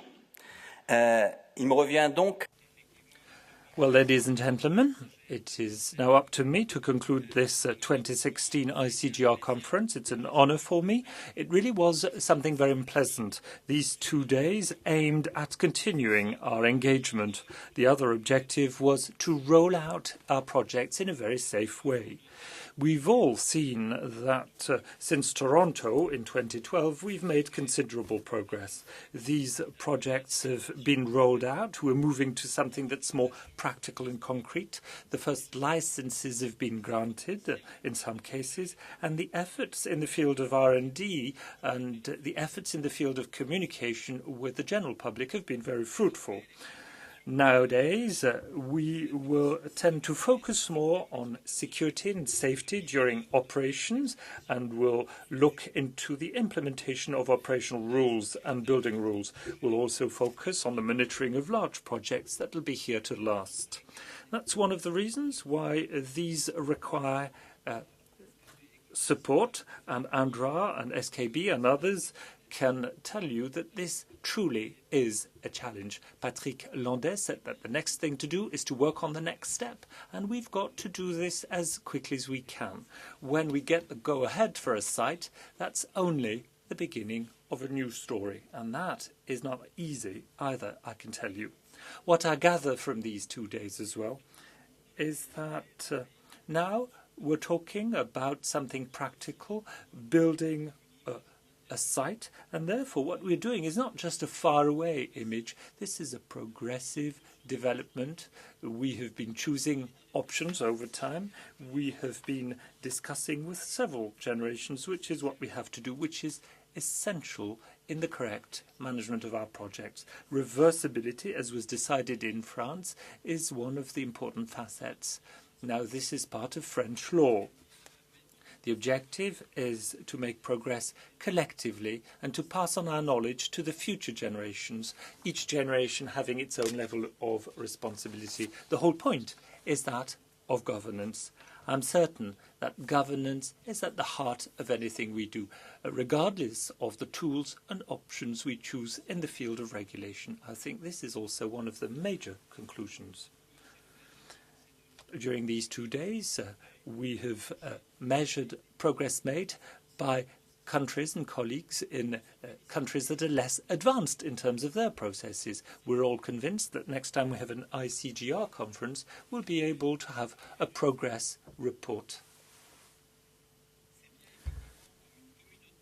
What we're looking at is a community. We want to have a community-based approach. For advanced countries and less advanced countries, we're all together. We are a community. We're on the same boat.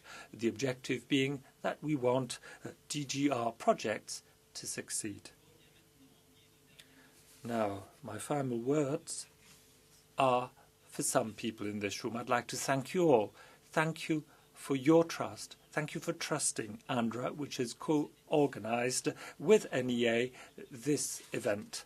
On behalf of my teams who've worked really hard, I can tell you that they're really proud because they've organized and co-organized this event.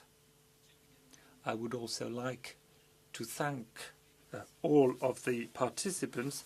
As Director General Magwood said, I'd like to thank all the organizers, the NEA that has worked with ANDRA, and OECD as well that has been hosting this conference. And also our facilitator, Fabrice Papillon, who's been facilitating these 2 days and has been very dynamic as a facilitator, which really shows that we want to make progress together. And finally, even though Patrick Landais has taken the words from me, I'd like to think about Gérard Douzunian, one of the main players at ANDRA and the agency.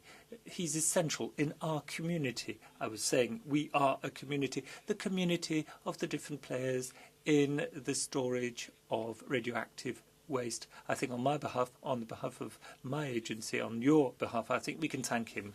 And finally, I'd like to wish you well, I'd say safe home, and if you're staying in Paris, and despite the high levels of pollution, wish you enjoy your stay in Paris. I think Pierre-Marie Abadi said everything, so thanks to you all for participating to this 2 days conference. Good travel back to your countries if you're from abroad, and enjoy Paris last evening perhaps. Thank you very much. Bye-bye.